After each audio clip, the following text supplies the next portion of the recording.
low key. Niggas hating cause they don't want no beef. State gang, true sippers, bitch, I bet we don't eat.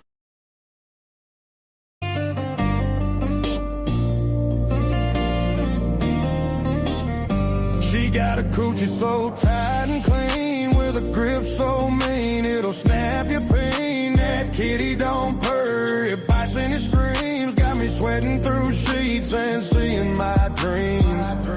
It's wetter than a creek in a hurricane, hotter than a stovetop cooking propane. Every time she clenches, I about go insane. She'll drain my soul through my goddamn vein. Her pussy brings life, it rewires my brain like touching a socket in the pouring rain. It grips, it pulls, it sucks me dry, got me cussing, praying, damn near cry like a lasso rope on a rodeo steer. Once it locks on, I ain't getting clear. It shocks my heart, it fries my brain like moonshine burning through my veins. That coochie got power I can't explain, like touching a socket in the pouring rain. She rides me hard like a buck and steer. Neighbors pound the walls, but I can't hear. Boots fly off and my hat hits the floor. When that grip locks tight, I come begging for more. She don't need lube, don't need foreplay. That coochie got torque like a Chevrolet. Bites down hard like a pit bull's teeth. Got me seeing stars and I can't find relief. It grips, it pulls, it sucks me dry, got me cussing, praying, damn near cry like a lasso rope on a rodeo steer. Once it locks on, I ain't getting clear. It shocks my heart, it fries my brain like moonshine burning through my veins. That coochie got power I can't explain, like touching a socket in the pouring rain. Doctor said, son, you're losing weight. That girl's coochie got you chewed up, bait. I said, Doc, I'll die with a smile on my face, cause that grip's God's gift to the human race. It grips, it pulls, it sucks me dry, got me shouting Jesus to the sky like a lasso rope on a rodeo steer. Once it grabs hold, I'm stuck right here. It shocks my heart, it fries my brain like moonshine burning through my veins. That coochie got power I can't explain, like touching a socket in the pouring rain.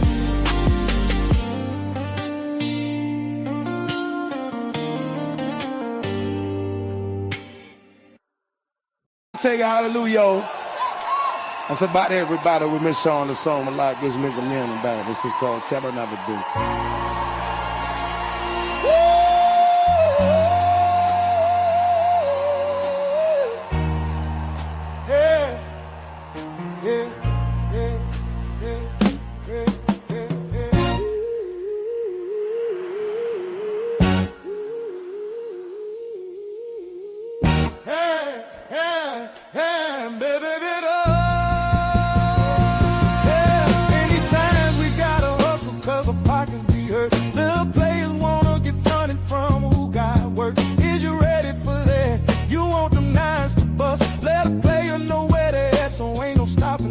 If you handle your business right, I'ma promote your ass. You bitch out and try to kite, I'ma come smoke your ass. The shit that I'm giving you, they drawing blood to get. The fix be running through because they love the shit. So don't come with that, no one wouldn't buy it. The shit was cool. Niggas try to rob me, nobody was coming through. Snitches, I can't have that. Bitches, I can't have that. Riches, you can have that. Just bring me my cash back. Look, it's all gravy with me, go ahead and shine. That's how you play it with me, you're big time. All I want is the G's with a trunk full of keys. A Benz on 20s, you got something you can lend me. Shit, boys ain't doing nothing for me for free. Can't put no trust in you boys, cause y'all be trying to run G. Cause I don't like dreaming about making no cheese. Wanna see my motherfucking bank account OD. Until then, I'ma be thugging behind the project building, smoking that 5 with the ghetto children, plotting on a way that we can make $1 million. Yeah, I'm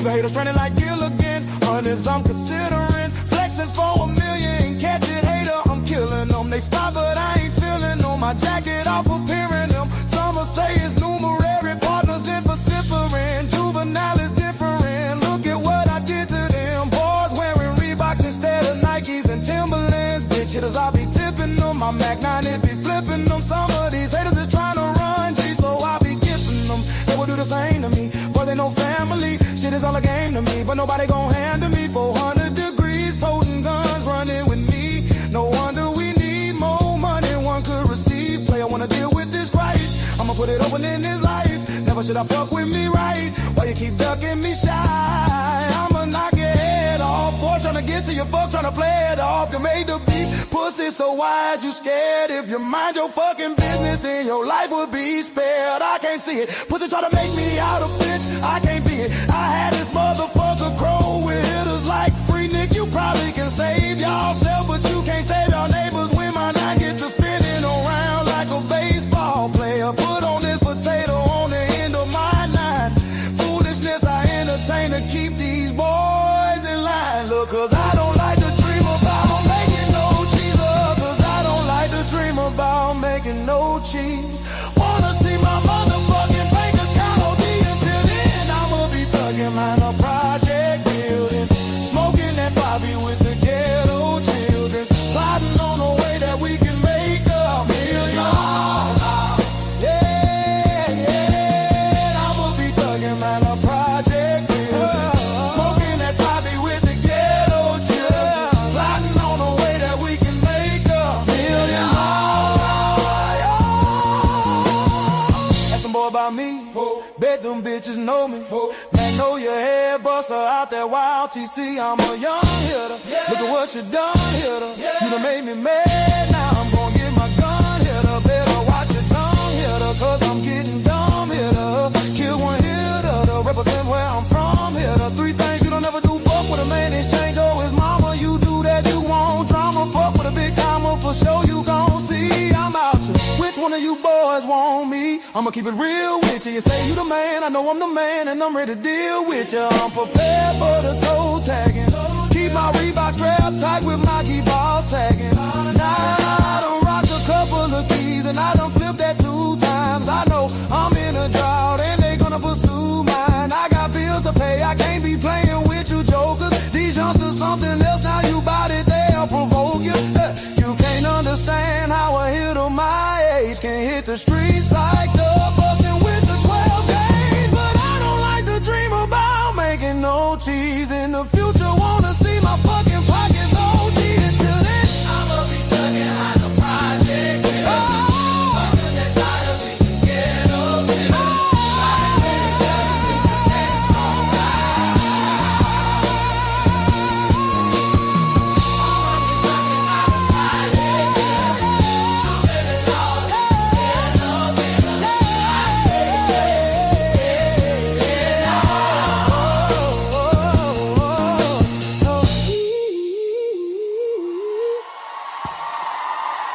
Good morning, ladies and gentlemen. Good morning. I found the live that Lenae and Lenae did after Umar said her pussy was stinky, and it was I forgot what it was. I don't even like how, just looking at the title and shit, I don't even like how Lenae had titled that something about Umar is shook because Lenae told all his business and some shit. But I also figured out after seeing this community post last night, early this morning, she watches Rim Rum. She does. Because I know he was on his show last night listening to her origin story, and he was saying, so it wasn't no conversation between you and Umar, between such and such, and him asking you to do the show. And she was like, nah. And this is what she posted. She said she was thirsty. She said, so thirsty from March to October 8th. But I don't understand, like, first of all, this makes you look bad still. And also, you told us that there was a conversation that led up to this. Why are we not seeing the whole conversation? You said you text him about the Breakfast Club, and then you got a generic answer. You said some time went by, you gave him some more information, then you got another generic answer, Then he asked you about this. We don't see the generic answer that he said. We see you asking him in March. Is that on there? Hold on, let's see. We got to click on it if we can. Yeah. She sent him a message, and this is supposed to be the second message when she said she gave him more information. I finally got the finished current IEP. If you can, I don't know why she didn't have it already, but she finally got it. I would do whatever you say to do. I just need to know what. But she's supposed to have all these psychologists, friends, and shit in her area that she needed to reach out to a stranger. Now, this nigga took 7 months to respond back to her. According to her, he took 7 months. Ain't nothing in between. And then when he asked her to throw a show for him, now keep in mind, this is the end of October. We could just say this is November. So he asked her about throwing him a show a month before he's supposed to go speak in Nebraska. And she said yes. Again, she's showing us where this nigga said, fuck your kid. He ain't say nothing about the child. And that nigga went straight to asking her about a lecture. And she said yes. But these are the things that she's showing on her page as if this makes her look better.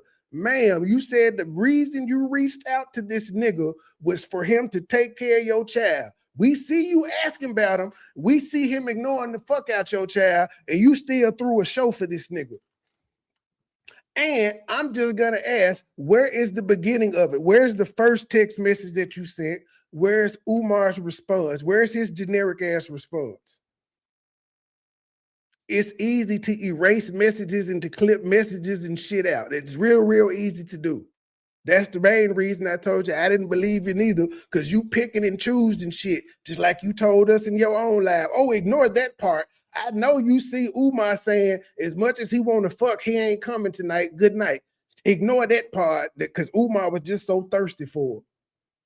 But yeah, that's where we at. She listens to Rim, and so she put this up because Rim said, and there wasn't nothing in between.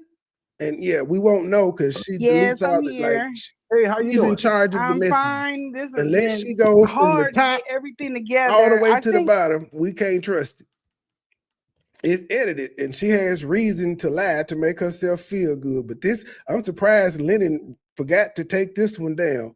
Umar Johnson shook after Lenae shares unimaginable secrets. Keep in mind, this live here would probably be her 4th time on Lenae's show because this is after Umar got on his live and said her pussy and shit was stinking. This ain't beyond the scope though. You an email. Okay. Hi everybody. Yeah, okay. Yeah. Thank you so much for joining us, and we'll take our time. However much time you have, we'll take that time. And we don't have to get to everything. We get through what you want to get to today. And if you want to come back in the future, we can do that. Before we even do this though, sis, how are you doing with everything that Umar has been up to over the last couple of days, including doxing you on his Instagram page? And see, how are you doing after Umar doxed you and said your pussy was stinking? Nigga, she was on your page 3 motherfucking times before he responded. Fuck how she feeling. She asked for it. She poked the motherfucking bear 3 times. On the 4th time, he bit her ass. Why do we care how she feel? She should have left that man the fuck alone. I'm doing really good. It's different. My family has been awesome. The city's been awesome. My family's been awesome. The city don't know about this motherfucking shit. Job's been awesome. Nobody is really surprised, which is shocking. Like on his end, nobody was surprised. It's kind of been more. I thought you didn't tell nobody that you talked to Umar because you didn't want people to know that you was dealing with him. So who ain't shocked? Just you? And if you're not shocked, why are you sitting up here acting like a victim? You knew what he was capable of when you came out here talking about him and you said you was willing to go for that fight. Why are you crying about it now? And Lenae just enabling this shit. Of a, I don't know. It's kind of like a way to show up for me because I'm a very private person. So I think, you know, they've been using this as a way to show up for me and I appreciate it. I'm okay though. I'm not, I'm not like emotionally wound up or anything. I'm trying not to be, a little too numb to it because I know the severity. There are other people that are out there. He's done it too. So I know I have some respect for what they went through. I'm just, I guess, like a different breed. Yeah. I noticed. Well, who else went through? She trying to throw her stories on top of other stories when it ain't no whole bunch. It ain't no other stories out there like that. That I concur on that. So yeah, he's really trying. He's doing a whole lot of showing himself. You did 3 lives on him, ma'am. You went on Lenae's show 3 fucking times. You the one showing yourself. You started it, ma'am. That's all I'm saying. She started the name calling, talking about niggas' mamas and doxing and shit. And then when he do it back, he wrong. I will say that it's also kind of a determining line, like, I don't want to say good and evil. It's just it's a lot. It's just a lot of different people have opinions on it, and I don't want to like drag anybody else into this, but there were a lot of people that felt very strongly, a lot of women that felt very strongly about what he was doing. It's taught me a whole lot, because some of the things I was kind of like, oh well, who cares? But they're like, no, you don't understand how serious. And I'm like, oh, okay. You're right. So you didn't believe that. So you didn't feel that the shit was that serious. Some bitches who the shit didn't happen to you, who it didn't happen to, they convinced you that it was serious. But you tell us we ain't got no critical thinking, and here you are, the one in the middle of a situation. He say your pussy stanky, he docks your child, and you personally don't think it's that bad. But then you said women reached out to you, was like, no, you don't understand how bad this is, and you said, yes, you're right. You old mush brain heifer, you. Well, yeah, I never even thought about that. Yeah, can you explain what do you mean exactly from these women? There are some women that have went through this. They've had men revenge porn. He didn't do any revenge porn on you, ma'am. None of those pictures weren't pornographic. They weren't pornographic. What the fuck? You was on the sink in some bloomers. What was pornographic about that? Gang stalked, just doxing. A lot of people have, they can't do it publicly. They're scared. There she go. Now she done been revenge porn, gang stalked. And what did she say? What was the other one? Cause this nigga said her pussy stank. Women that have went through this, they've had men revenge porn, gang stalk. And of course she's stronger than all those people. Just doxing. A lot of people. Okay, doxing, gang stalked, and revenge porn. Have they can't do it publicly. They're scared to do it publicly because they don't want the backlash to fall on them. And now she's a soldier. And it's a lot of women that want to speak out about Umar doing this to them, but they don't want the backlash to fall back on him. What? You want to tell on him, but you don't want him to get in trouble? That's what she said. Maybe she misspoke, but just off face value, that don't make sense. Porn, gang stalked, just doxing. A lot of people have, they can't do it publicly. They're scared to do it publicly because they don't want the backlash to fall on them. But I've gotten a ton of inboxes. They don't want the backlash to fall on them. And this is where she's telling us all these women are reaching out to her to tell their story, but she don't want, they don't want to tell the story themselves. So they're going to leave evidence and send their name and shit to a stranger who could just at any given time decide they want to put that shit out there. There's no guarantee that she will keep y'all shit anonymous, especially if y'all are emailing and DMing her and texting her y'all names and shit. If she won't put y'all name on it, she can. She's not a journalist. She ain't bound by no shit like that. She's just a regular bitch that fucked Umar, who got dirt on him there. But I don't believe anybody is hitting this goddamn woman up. Who the fuck is she to hit up? She ain't the goddamn police. And if these women have hit you up and told you these stories, you have not done anything with them other than sit on them. You ain't presented them to nobody. You're just sitting on the information. So how are you helping these women that told you their story and you ain't even told their goddamn story? You don't have one video where you're detailing this woman here said Umar did X, Y, and Z. And at the end of the day, none of you bitches are saying Umar raped y'all, beat y'all, did anything that is criminal. So I don't give a fuck. If he ain't doing nothing criminally against you women, I don't care how bad of a boyfriend he is. Just like, he's crazy, something's wrong with him. How do you stay in that space? How do you deal with someone like that?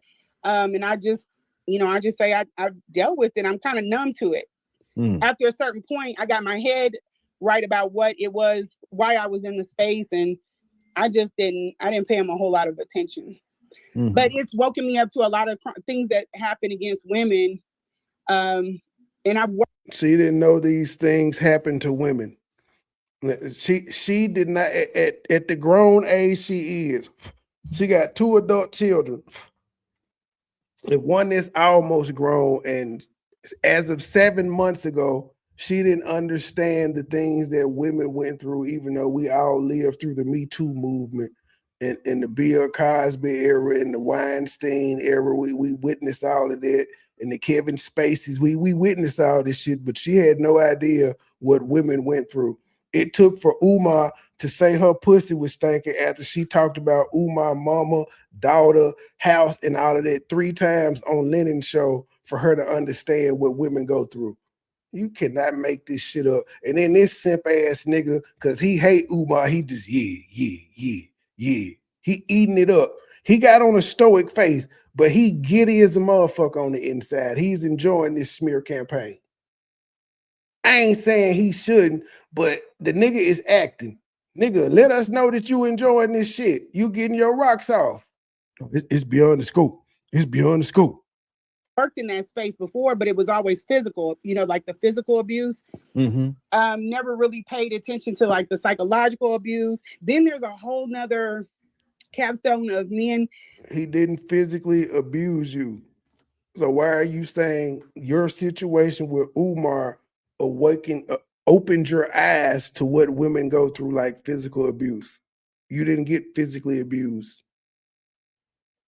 That can create narratives for women, and them having power to create these narratives. You wasn't around him long enough to have no psychological abuse neither. Narratives, like there's a lot of people. You said you was upset. He was telling you to get your shit so you could go home. Talking about don't talk to me like that. What you mean? Don't tell you to get off the phone so you can get packed and go home? What? They think I'm like a sex worker because of the type of stuff that he put out, and my personality is not even that. I don't even have that type of That man never said you were a sex worker, ma'am. Oh my goodness. And why he know Umar. He listened to every goddamn word he said. He did not say that woman was no sex worker. He just said she was thirsty for his dick. She got mad because she wouldn't let him suck the dick no more. That's what he said. He said she was an ain't shit mama because she was too busy chasing his dick to be at her son IEP meeting. That's what the fuck he said. He didn't say anything about this woman being a goddamn sex worker at all. It is for women, and them having power to create these narratives. Like there's a lot of people that think I'm like a sex worker. I never heard this narrative on the internet at all about this lady being a sex worker. I'd never heard this ever. If anything, use a free hoe, ma'am. You ain't no sex worker. Use a free hoe. You gave it to him for free. You took care of his mama where you was willing to take care of for free because you were going to move in with her. You said it wasn't about the money. You loved her.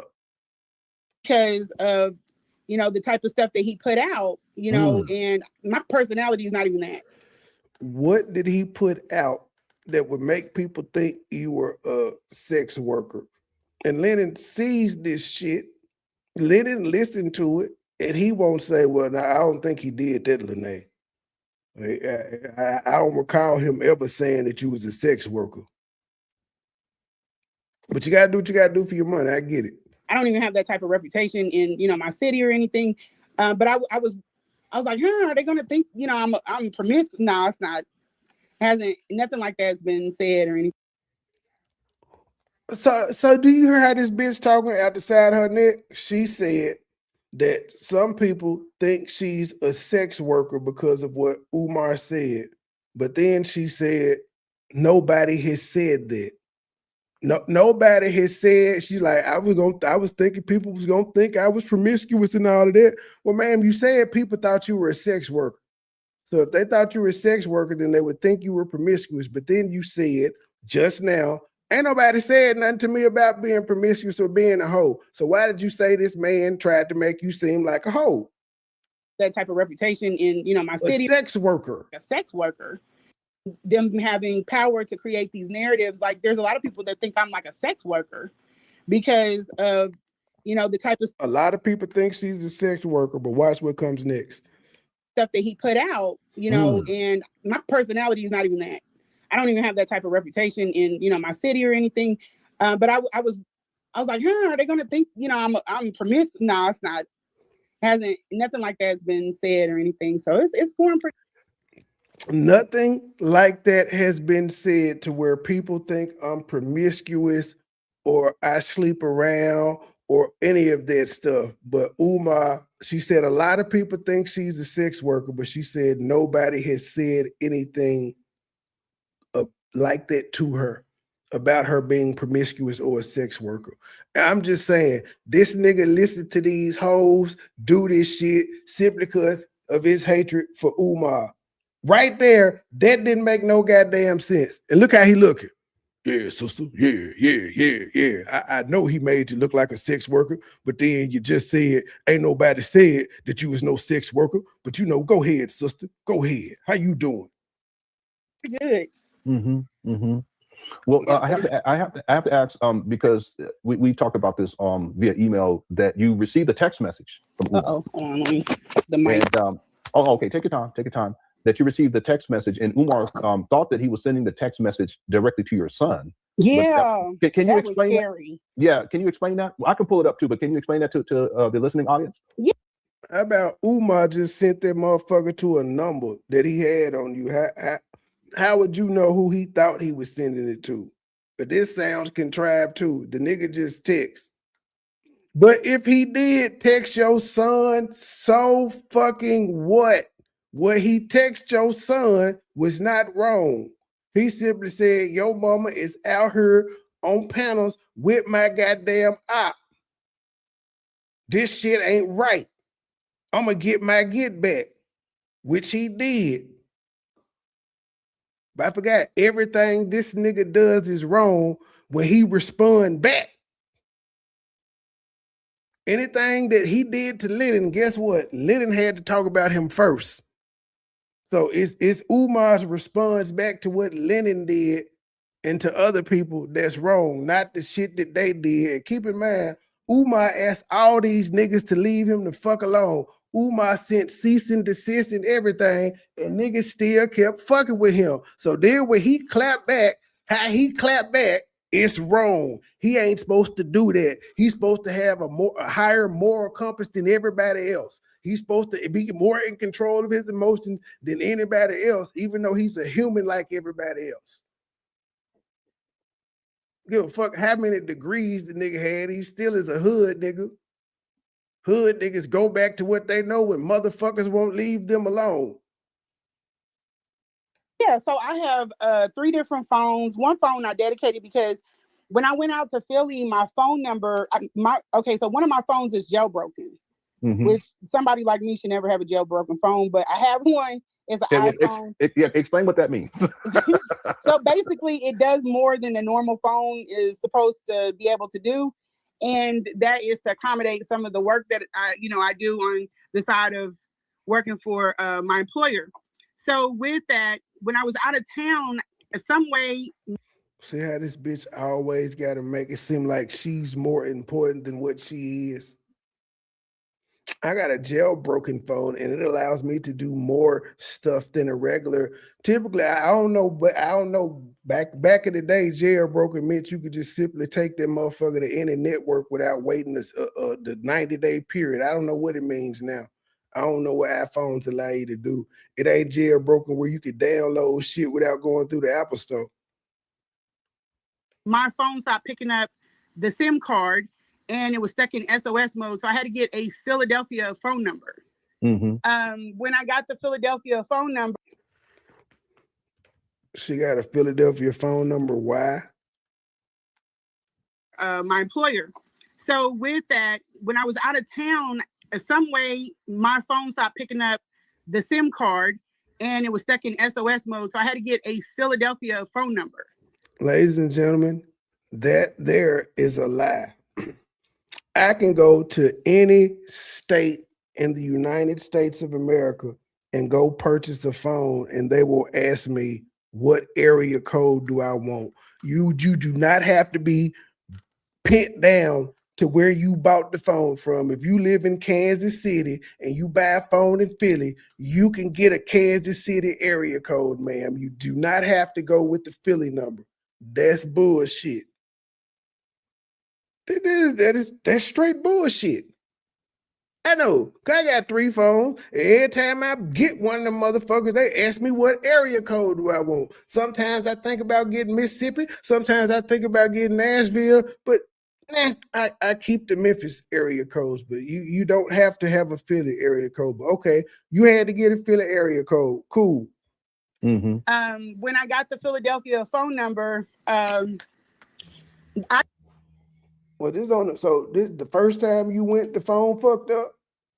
I just dedicated that phone to Philadelphia, like to him, because I couldn't really use it anywhere. I got a phone that works everywhere, but I couldn't use it nowhere because I got a Philly phone number. Because, people don't, I can't call nobody in Kansas City from my Philly number. They can't just save it and know that I got a Philly number. I can't use it anywhere but Philly. So I bought a whole phone and dedicated it strictly to Umar. Okay, cool. This makes sense to her. I'll roll with that. Else, She can't use the number nowhere else except for Philadelphia. She can only call Philadelphia numbers with this Philly phone. Again, look at this nigga's face while all this is going on. Philadelphia phone number. I just dedicated that phone to Philadelphia, like to him, because I couldn't really use it anywhere else. I didn't want.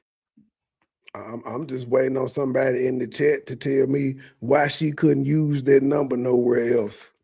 Telling you why couldn't she use that phone nowhere else? I mean, because when she got home to Kansas City, she was clearly using the phone in Kansas City to text Umar in Philly, but she couldn't use the phone nowhere else, so she dedicated it to him. I did. Yeah. This lady got 7 months of airtime off this stupid ass shit. Anybody to really have that phone number. And then I have 2 other phones. I have one is for, my job, and then I have another phone for something else. But yeah, he thought one of the phones. I got a Umar phone, a phone for my job, and a phone for something else. Not personal use, for something else. Cause she just so goddamn busy. I just say, even that interview we watched last night, I can't remember what channel it's on, but lady, at that time, you claimed you was working for the feds, and you said you was at work doing a 2-hour interview, so you was still in time from the feds to do that interview. That's what I'm saying. These hoes are crazy. They don't mind getting up here saying, I'm at work, but I'm gonna be on the internet talking shit. By telling people I'm at work and telling y'all I'm important and I work for the feds, and you're stealing time if that's true. If what you said was true, you stole 2 hours of the government's time, ma'am, to be on YouTube for free. Phone numbers that I gave him when we were doing the event, he thought that was my son's number. And my son has a Okay. Okay. If you text Umar the IEP and then he texts you and asks you about the show, and then y'all text to go pick him up, how in the fuck would he think a number you gave him at the show? Why did he need another number on you at the show when the nigga had been texting you on a number since the first time you text him? He texted you to be able to get you to the show. So then all of a sudden the show comes, you give him another number that he thought was your son's. And he thought that why? And this is before she got the Philly number dedicated to him. Completely different number. So he texted that to my son. My son never reached out to him. How did Umar think that was his son's number? Did you tell him, hey, Umar, here's my son's phone number? Phone numbers that I gave him when we were on for something else. But yeah, he thought one of the phone numbers that I gave him when we were doing the event, he thought that was my son's number. But I'm saying, again, ladies and gentlemen, she said the event that they threw, the event that they threw December 3rd, she gave him a number. He had already been texting this other number, but she said she gave him multiple numbers at this show. She said when we had the event, he thought one of the numbers, meaning she gave more than one, was my son. Why would you be giving Umar multiple numbers? And why would he think that you gave him your son's number? Your son was in the car with him on the ride back. So if he wanted to exchange numbers with your son, couldn't he have gotten it from him himself? Why would he have had to get it from you? Okay, though. He thought he texted my son. And my son has a completely different number. So he texted that to my son. My son never reached out to him. He just brought him. He didn't. So whose phone did he text in?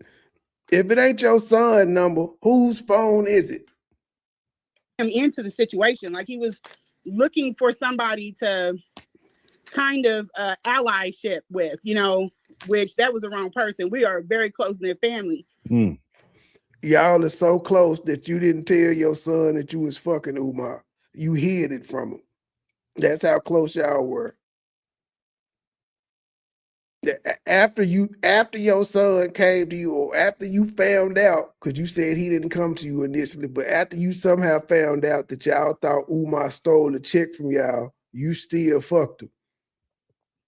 And he sent the text to my phone, and I was like, wow, if my son would have gotten it, I wouldn't have liked him to get, yanked into this. But my kids are barely on social media. Like they go on there. They're not like social media kids. None of us are. My kids aren't social media kids yet. My son brought me the phone and showed me Umar interview on social media. You cannot make this shit up. They ain't social media kids, but they found Umar on social media because he wasn't listening to the radio. He wasn't listening to iHeartRadio that day. He was probably watching YouTube. She ain't a social media person, but she's always had Facebook. She's always had IG. She told y'all she got a TikTok. She got a YouTube page, but she don't do social media. And these social medias existed before she started talking shit about Umar, but she don't do social media though. I have to, the only person that I in my life know that don't do social media is my goddamn mama. And when I say she don't do it, she don't do it. She ain't never had one of them motherfuckers. She ain't never been interested in it. She actually hates when I post pictures of her on my shit. She get mad when her sisters post her on that shit. She just a paranoid old lady. She don't like that shit. She ain't never done it. So she's the only person I could say with 100% I know don't do social media. Because you can't type her name in and pull up a social media anywhere, ever. But she has all of these motherfuckers that says she don't do it. Really? So why you got the pages? He sent them. Why is there content on all the pages if you don't do it? Show it if you have it. I'll pull it up. I figure you just had it. But it's scary. Like, why would you send that to a? Why would you? Well, first of all, because you said, why would he send it to a kid? Well, that's not a kid. That's a grown man. He also is the reason that you and him even got introduced anyway, because you said your son was a fan of Umar, and he was the one that wanted to drive to go get him. Even that doesn't make any sense. He asked you to throw a show. You said yes. Look, okay, this is what Umar said, and this is supposed to be bad. Good evening, sir. Your mother attacked me on YouTube by going on my #1 haters platform and discussing my mother's personal business. Now, keep in mind, all of this is after her 3rd time being on Lenae's show. Then he went live. I'm guessing Umar sent this. Then he went live and said her pussy and shit was stinky. This is the timeline. She fucked with him first. But then he goes on to say, my mother is innocent and your mother had no right to target my disabled mother by conspiring with my haters. I've never had anyone violate my mother in my life. I'm sorry you're in the middle of this, sir. My family is very angry. This will be addressed one way or another. Now, I read that, and I read a nigga just saying what's going on, talking to the son, because, the son is who introduced us any goddamn way. I'm letting him know, like, she went on there talking about my mama. Just like, I'm sure he was offended when Umar said his mama pussy was stinking. Umar was offended when this woman was talking about his goddamn mama. So he reaching out to another man. This ain't no fucking kid. This nigga is like 22, 20. When this happened, he was like 24, I'm thinking, because he was 22, 21 around the time that they met in 2023. This is a grown man. And somehow they took this into being a threat, where he said this will be addressed one way or another. They said that was a threat.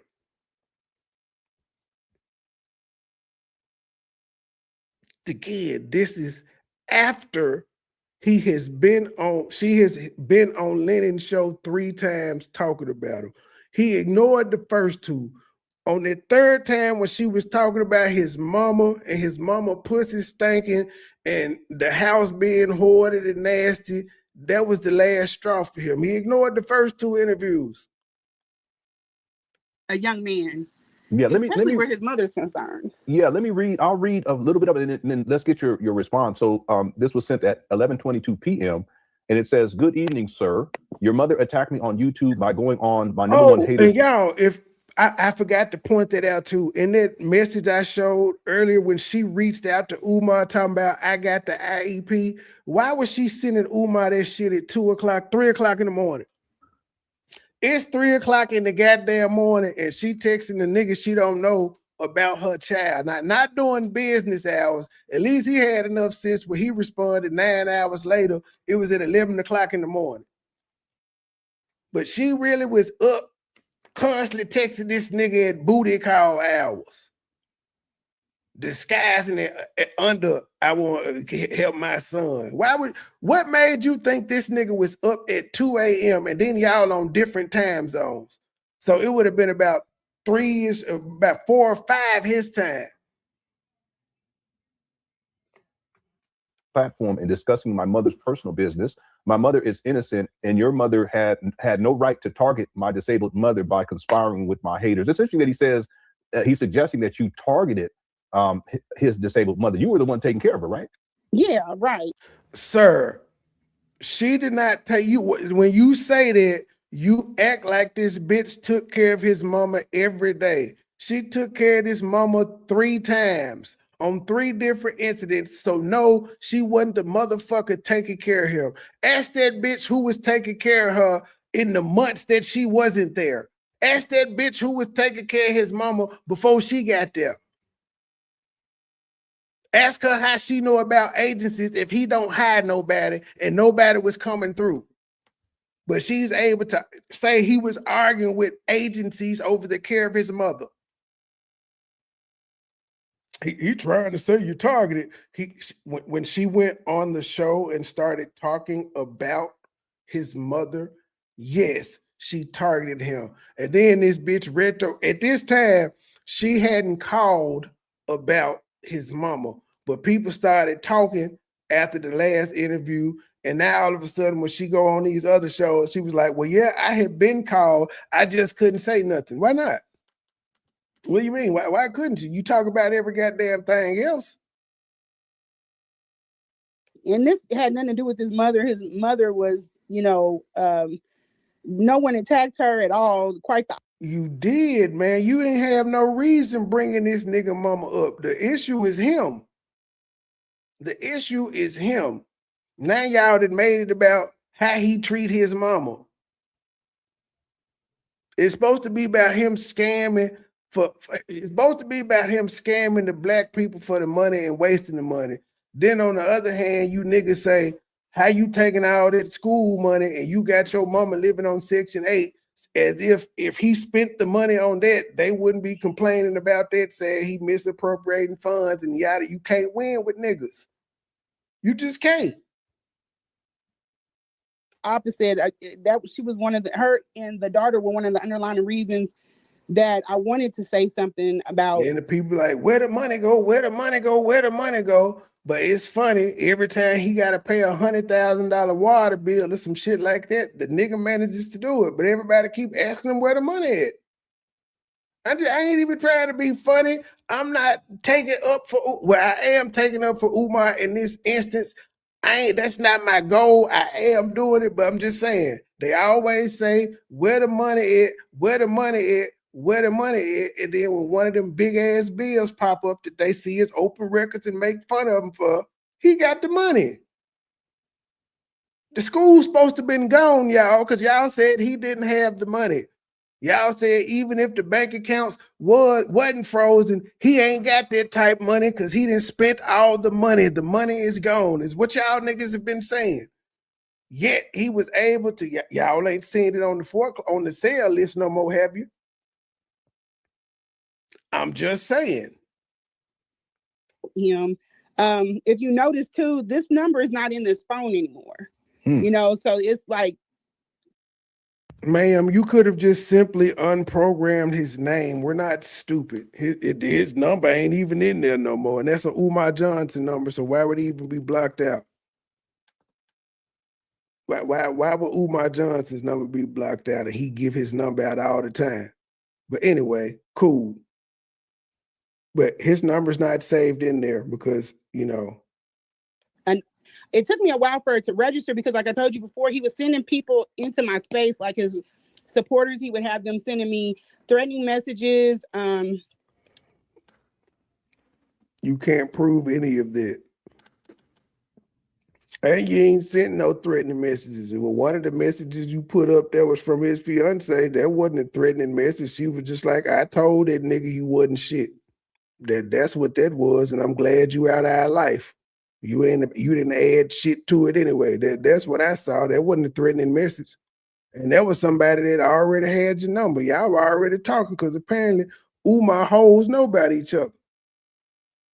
She was able to text you and told you what she was telling him about you, what she was saying to him about you, why you were together.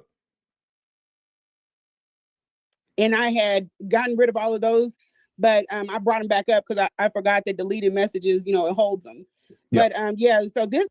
I got rid of all of them, but I brought them back up. This man is harassing the fuck out of me, but I deleted the messages instead of keeping them. But then I brought them back up because, you can keep them. I forgot it keep them. What? They were deleted, but you kept them? So you got a super cloud. All right. I had completely took him out of that phone. I used that phone for something else. So when I got this number, I was like, wait a minute, how did somebody from a 215, how did they get this number? Because it's, it's used for something else now. And then it was him. But yeah. So you gave him the number. And it never was your son. So I'm confused about that anyway. He just, something's wrong with this dude. Yeah. But ain't nothing wrong with you. Him clapping back after you talked about his mama on his #1 haters platform 3 times makes something wrong with him. because he's human and he's not supposed to respond. It also says, I've never had anyone violate my mother in my life. It's not that you violated her, you were taking care of her. Yeah. She violated him. The world was not supposed to know what her medical condition was. What she said she was trying to say she got Alzheimer's, she's sunsetting. We weren't supposed to know any of that. Had a woman pussy stank, we wasn't supposed to know any of that. His mama wasn't supposed to have been brought up other than I went to care for her. That shit wasn't for public consumption. And you know, like the fact that this nigga is sitting up here like that shit wasn't wrong is crazy as fuck. But he the same nigga that'll tell you for cybersecurity, that's beyond the scope. A nigga who got blueprints of Umar mama house telling you what's beyond the scope. What the fuck do you need blueprints of this woman's house for? What the fuck did she do to you? But your wife and your mama and shit's supposed to be off limits. Man, you niggas are crazy. I didn't violate her, and he's just trying to manipulate the situation, like the story, so that It ain't no manipulation, ma'am. You spoke on this man's mama, and he came back at you. But one happened first. You talked about his mama, then he talked about you. That's how the shit went. can create a narrative. Yeah. Just like with putting out there my son, and I was trying to get in touch with his teacher so that I could get her just to send a voice clip or something so that people. She gonna take the teacher's voice clip and put it on social media. Guess what? She never did that. She never did. He ain't painting no narrative, bitch. He told what it was. He said you was in Philadelphia sucking his dick instead of being at your son's meeting. You sent him that paperwork, man. Did nobody ask you to send that paperwork? And then in the shit, you was blaming your goddamn son. That was him going to show you was an ain't shit bitch. But again, all of that happened after you had been on Lennon's platform 3 times. And on the 3rd time, y'all brought up his mama. Y'all talked about this man mama pussy for 6 hours. Hence why the nephew came up and said, bitch, you part of the problem too, because you was sitting there with my grandma and you ain't tell nobody. She didn't say on that show, I did tell somebody. No, but that's what the nephew said about Lenae. And Lenae was like, no, I think that she just got manipulated. Like, nah, bro wasn't hearing that shit. He like, no, it's women like her that allow Umar to get away with this shit if he getting away with it. And he was 100. She won't tell that part though. People wouldn't think that I skipped an IEP. He's trying to make out like I just checked my son off. Yeah, can you explain? Yeah, ma'am, you weren't in town. You said you told them folk you were gonna be in Philly sucking on Papa Shango dick. That's what you said you told them folk, and they called you anyway with the bullshit because your son called. You tried to make it seem like your son wanted to fuck up your vacation. Like he's mental, and I'm just gonna let him stack up against him. Because one thing about it, when you have a good reputation, that is really hard to. And back then, no talk of a federal investigation. Now there's a federal. She's spearheading a federal investigation that they just started. I don't know when they started it, but they just started, I guess, 3 months ago. Squash. Mm-hmm. I've never missed an IEP with my son. That's one thing. And then the other thing. Well, you missed that one, ma'am. So that's a lie. You missed that one. If you miss one, you can't say you've never missed. Y'all don't know what words mean, I see. And then the other thing is that the way had happened, my son had picked up a phone in the classroom. They have certain phones that are in classrooms and it goes straight to 911. So he was trying to. You blamed him for it, ma'am. Don't try. See, she telling this story, but also you got to remember in the messages that Umar showed, she said that her son did it on purpose. She was like, come on now, you're not 8. She blamed her son. Call his brother to get picked up. There was nobody in the class. He walked up to the phone and he picked it up. And he's in a different type of, school setting. So they have. No, so all this time that he been at the school, he don't know the difference between the 911 phone or the regular phone. This is your story now, but talking to Umar, you said he did it on purpose. That's what you said. Talking to Umar, he did it on purpose. Now you're trying to say he was confused because he was trying to call his brother. But again, ma'am, all this took place while you was out of town sucking Umar dick. What had happened, my son had picked up a phone in the classroom. They have certain phones that are in classrooms and it goes straight to 911. So he was trying to call his brother to get picked up. There was nobody in the class. He walked up to the phone and he picked it up. And he's in a different type of, school setting. So they have those type of phones. Like he's in a smaller class size and everything. So he picked up the phone and it caused the paramedics, the fire, everybody came out. And he got in trouble for it, but he didn't know. Everybody came. Okay. He put the messages up. Okay. This is, I'm glad. See, Lenae, you threw her under the bus trying to put Umar out there. You threw her under the bus. Now, the story she just told was my son, he got confused. He got the phones confused. That's the story she just told. My son got the phones confused. He was trying to call his brother. Bam. She says, shaking my head, Kobe's going to do his meeting, meaning her oldest son is going to do the one who got in trouble's meeting.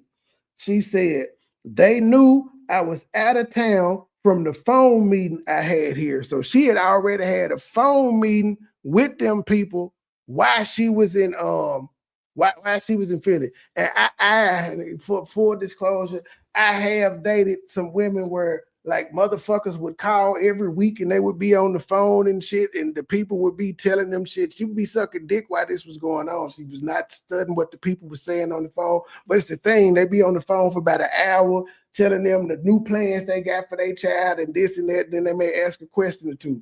So she had a phone meeting in Philly with them people. And she said, so they allowed him to do it. But Chunk did this on purpose. I know it. She telling Umar Johnson that her son did it on purpose. She know it. Like, how old are you? He's 16. He's not 8. The one thing he had access to. But she tried to make it seem like it was an accident. And he was just trying to call his brother. He got confused. But that ain't what she told Umar. It's all I'm saying. What kind of woman? Lenae, can I get a what kind of woman, Lenae? What kind of woman? She just lied in your face. Hold on, let me I read fucking. I gotta hold on. Let me zoom it in. See what Umar said. I mean, we can read Umar for y'all too.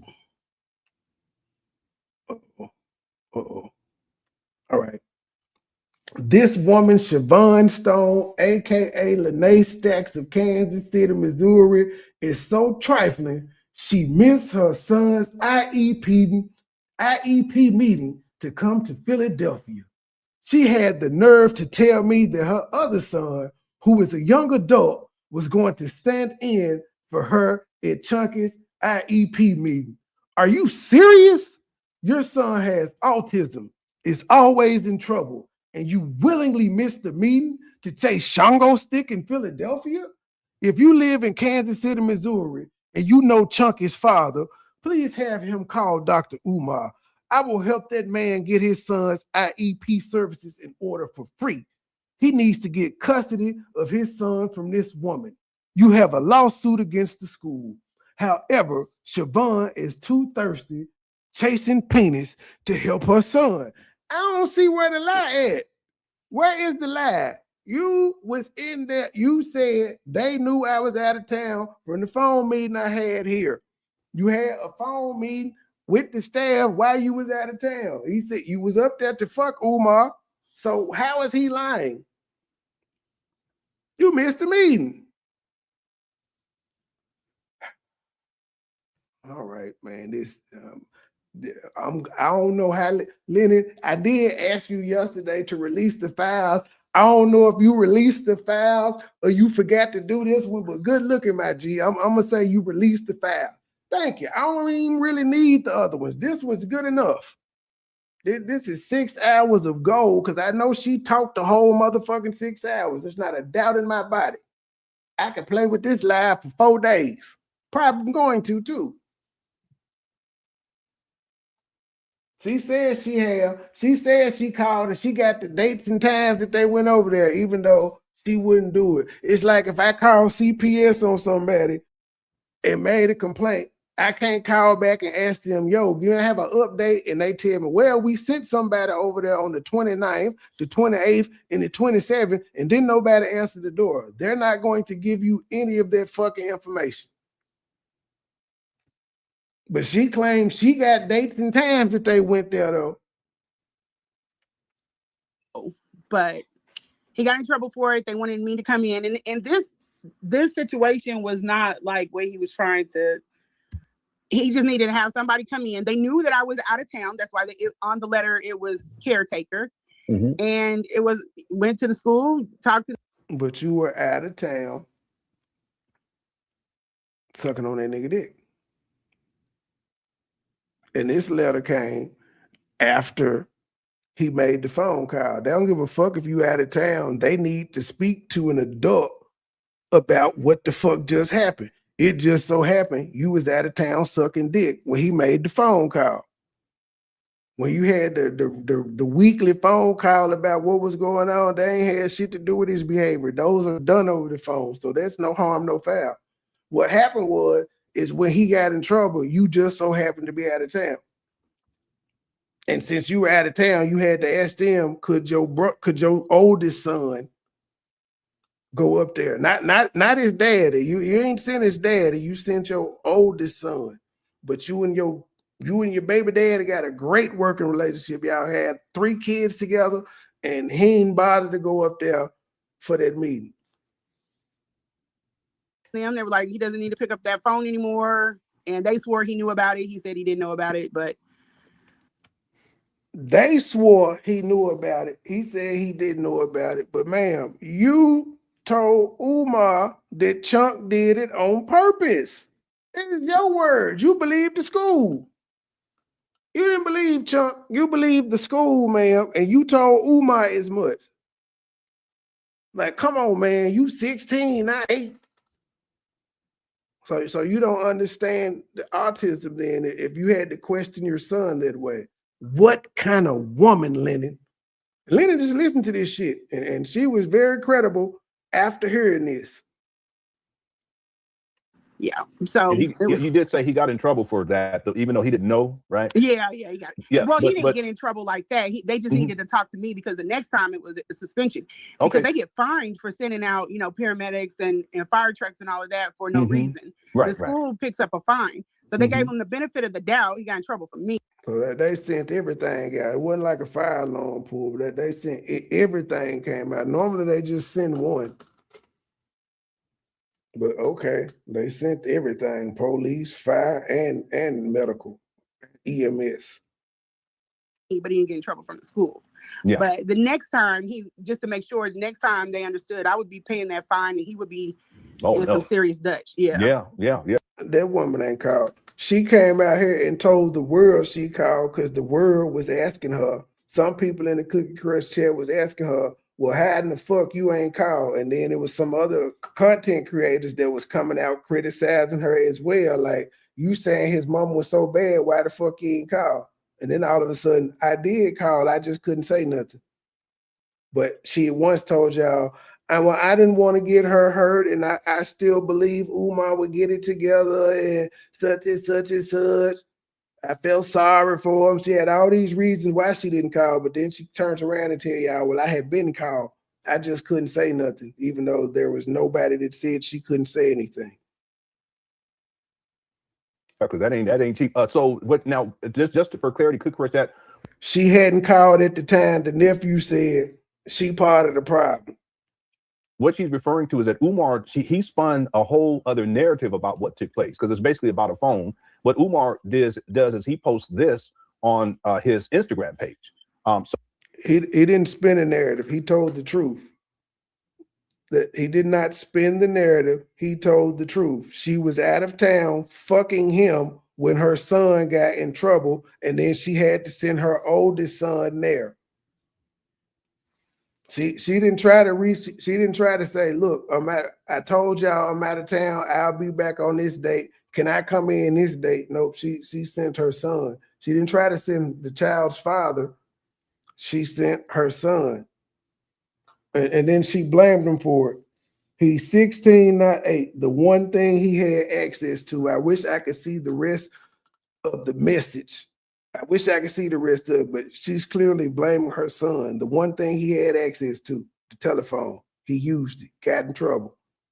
So I have it up here. I don't know if you can. And again, this is her sending this to Umar. Why she's sending it to Umar, I don't know. I'm assuming her son sent it to her, and she sent it to Umar. But Umar was the one that was pillow talking and shit, not her.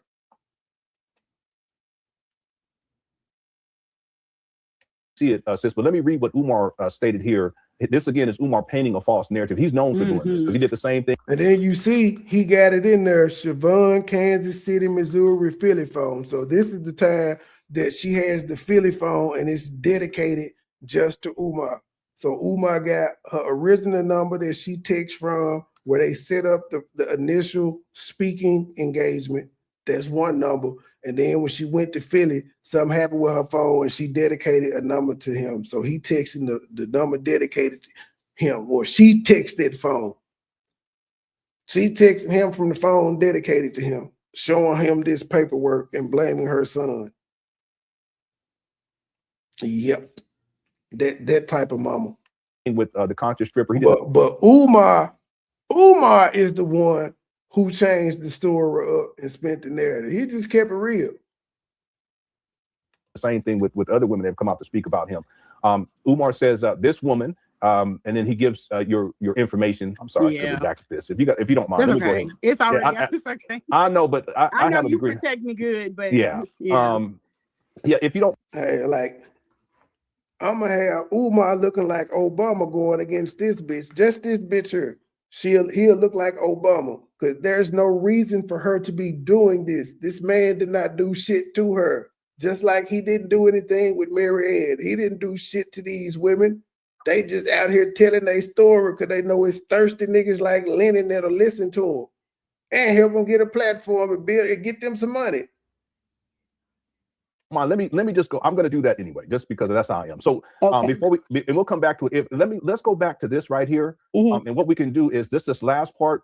If you can respond, and while you do this, yeah, I went in on him on that. I couldn't help it because that is like you coming. I've never contacted, even though I have.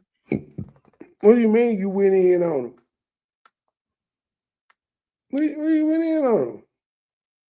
I don't see what's wrong with him trying to, nigga, you introduced your mama to me.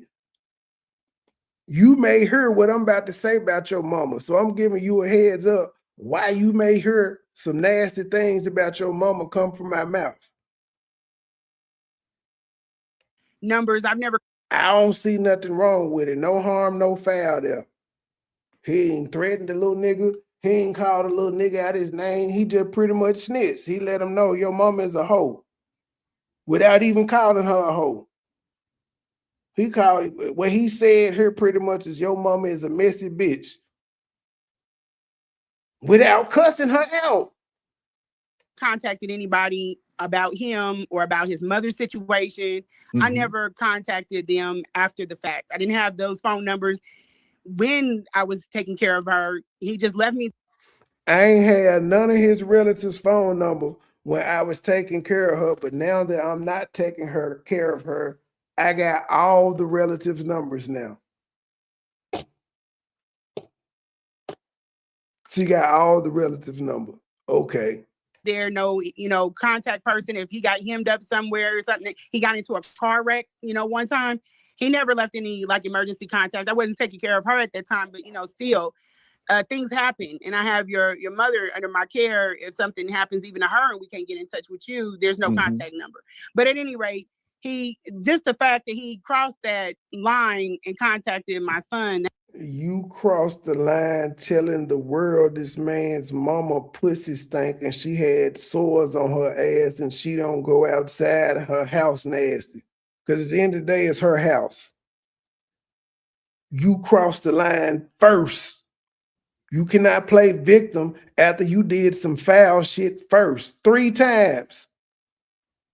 That was too much. Yeah, he said here, I've never had anyone violate my mother. We've already addressed that. Then he says, I'm sorry you're in the middle of this, sir. He's not in the middle of anything. Yeah. Like he doesn't know anything about it. And he knows now, but at the time he didn't know anything about exactly. He didn't know that you was on, he didn't know that you were on somebody's channel talking about Lenae first.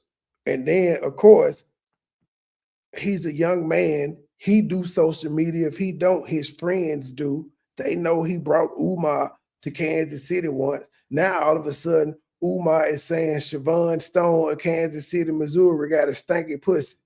He in the middle of it. He like, whoa, why you talking about my mama? He gave him a heads up. What's going on? Because my kids aren't online. I got different kids. My kids are out fishing and hiking. My kids are out fishing and hiking. But my kids are the one that brought me the Breakfast Club interview. Cool.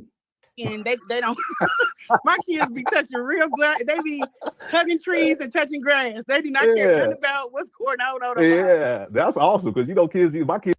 She lying. Kids too. They be on their phones.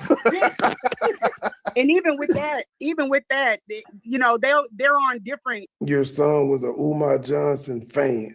Like things. They're not on the social media. Like just when I was telling him, even when we were doing the event, it's kind of hard to. We had a whole theater, that someone trusted me with, and I appreciate, them letting us use it. But we had a theater. It was hard to fill up those seats, and he was, his ego makes him feel like he's just. What biggest ops platform she done been on? I'm sure you're talking about Lemonhead, but I'm just saying, like, she been throwing shots at him and shit, and agreeing with his ops and things of that nature. Hearting they comments and shit about her not getting paid. Yeah, she being real nasty towards Lenae. Self-inflicted though. He deserved it. His biggest thing. People didn't know who he was. Oh yeah. Yeah. Yeah, it was like we were trying to give him, kind of like this pitch to try to get it filled up for him. We was really working. Yeah, he said. I guess they were watching Breakfast Club YouTube clips when he found him while he was on the lake fishing. Who knows? But he was a fan before that clip, though. Yeah, but he say he the most requested scholar. Well, we gonna see about that today, because that's real tough. The stuff that I sent you, we did a whole lot to try to make that, the best, because we took it on, and even though we were just trying to focus on one aspect of his work, I'm sorry, I'm dancing around these chords, but nobody asked you to do all of that. Even still, after the nigga ignored you about your son, y'all did the speaking engagement. He still ignored you about your son, and then you started trying to work on a boot camp for him. You're fine. Yeah, we did a lot of work trying to get those seats filled up. But yeah, even with that, my kids, they don't come across, and even the fact that that son that he thought he was putting in the middle of something, he's the one that introduced me to Umar. We know, so that's why we saying, how in the fuck can you say, and Umar knew that too, so how in the fuck can you say that they don't do social media? They the ones that introduced you to him, and he ain't nowhere but on social media. Work. So he came across it being passed on something else. It was not on the regular platforms. He found out about Umar Breakfast Club interview through something else, not a regular social media platform. So what somebody emailed it to him? How did he find out about it? It wasn't in the newspaper. Do you hear this bullshit? So, and then the last thing he says, my family is very angry. This will be addressed one way or another. That's almost like a veiled threat. That is not a threat. This will be addressed one way or another. How is that a threat? There was no physical harm, no legal. It just said it'll be handled. It could be him talking shit. It could be him suing, or it could be, as you said, whooping some ass or something of that nature. But only you with your soft ass took it as a threat because you don't like this nigga. Nigga, we heard him when he threatened the nigga and said, I'm in your ass, and he was all that there. Goonie Goon Squad pull up. Those were threats. That ain't no threat right there. yeah, I'm not worried about none of them. And if they were really all that worried, they go see about them. Then the crazy part about like the irony of the Cookie Crush chat is that's a Umar Johnson saying he crushed the cookies. They then took the Umar Johnson saying and made it into a group. And they're proud of the name. But it was supposed to be sick and barbaric when Umar was talking about him fucking. That is the irony of the Cookie Crush chat name. No offense, but I'm just saying that's how it started out, making fun of Umar, talking about he was fucking crushing cookies. And it was vile, yet that's y'all's name. Mama. Real talk. I said that yesterday. Put that energy into something that's go do some good, because coming this way, you don't want these problems. But yeah, I know that he was trying to. And that's the thing about Umar. Umar tries to make out like he has a whole force behind him. Big sister. He did. One thing about dictatorship is it's like death by 1,000 cuts. You know, you have nicked so many people and hurt so many people and done so much grime. You know, people hold that resentment, and when it's time to, when you take it, he didn't do nothing to you, lady. He broke up with you. He ended the relationship like he started it. He was ignoring you at the beginning. I said, fuck your son. Can you throw me a show? And you said, okay. Fuck your son. Can you come suck my dick? You said, okay. Fuck your son. Can you come take care of my mama? You said, okay. Hey, what are we doing here?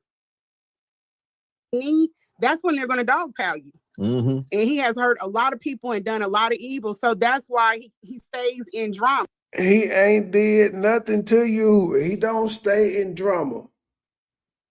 People just find the shit he says controversial, but he doesn't stay in drama, man. What drama is he in currently? Even the shit being put on the door, there wasn't no goddamn drama. It was overblown. He paid the bill, and nobody talked about that. But yeah, he don't stay in no drama. That's your opinion, ma'am.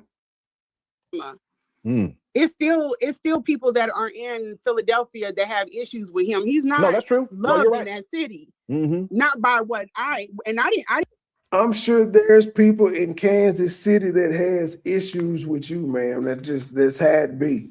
Ain't nobody trying to kill this nigga. I didn't go out there even when I was in my time alone. I wasn't going around, you know, trying to like tell people, oh, I'm up here with he's not a flex to be around or to be a fun. He's not that guy. He ain't a flex yet. I was signing up people for his boot camp. I let people know that I brought him to the city, but he not a flex though. He ain't a flex. I saw him on the Breakfast Club and I was moved by him and wanted to help my child, but he not a flex though. I ain't letting nobody know that I was talking to him. And then what this mystery, this nigga didn't even take you to FDMG. He was gonna take you to Africa and all that, but he ain't take you to FDMG. You had to find your own Uber up there while he was gone somewhere. That's the story you told. To drive around the outside and go back. So I kept all of our dealings and everything. And I've even told the guy that filmed the video that you showed. I asked him if me and my son could get removed from it, and even Jarrell get us removed from it because we didn't want to be publicly aligned with him. I never posted him or my. I didn't want to be publicly aligned with him, yet I did a speaking engagement for him. I opened up the show for him. But I didn't want to be publicly aligned with him, but I was asking people, do you want to sign up for the Umar Johnson boot camp? I didn't want to be publicly aligned with him. Right. Pictures on my page after we did the event. That event was one of many that was supposed to take place. That was one. It was one of many that was supposed to take place, but she ain't brought nobody back to Missouri since. One of the conditions of us working with Jarrell's father, we were trying to offer kind of like how Umar is working as an adult. He's running around the world speaking. We were trying to create events so this little boy, this 12-year-old, would have a platform of his own. And then we were going to, do the events before the tragedy hit. So it was going to be Umar and then, a few other people behind him that were lined up to do events. They stopped. Okay, that makes sense. The boy that they were trying to have speaking with all these people, he ended up being killed by his dad. So yeah, it makes sense why they didn't do it anymore. But so you linked up. So did you really even have anything to do with the show? Because you saying it was his dad and shit, and he was trying to put his son on. What did you have to do with the show other than Umar asked you? Because you said you paid for lighting and all that shit. It seems like his dad would have went half on it with you. But after that tragedy, it kind of halted everything. So I wanted to speak on that. But yeah, his family being upset, I'm not worried about that. Yeah, but he may just be saying that may not even be true because he's painting the narrative here too. So, because I just can't see. The nephew said you was part of the problem. That's family. Unless they're immune to it.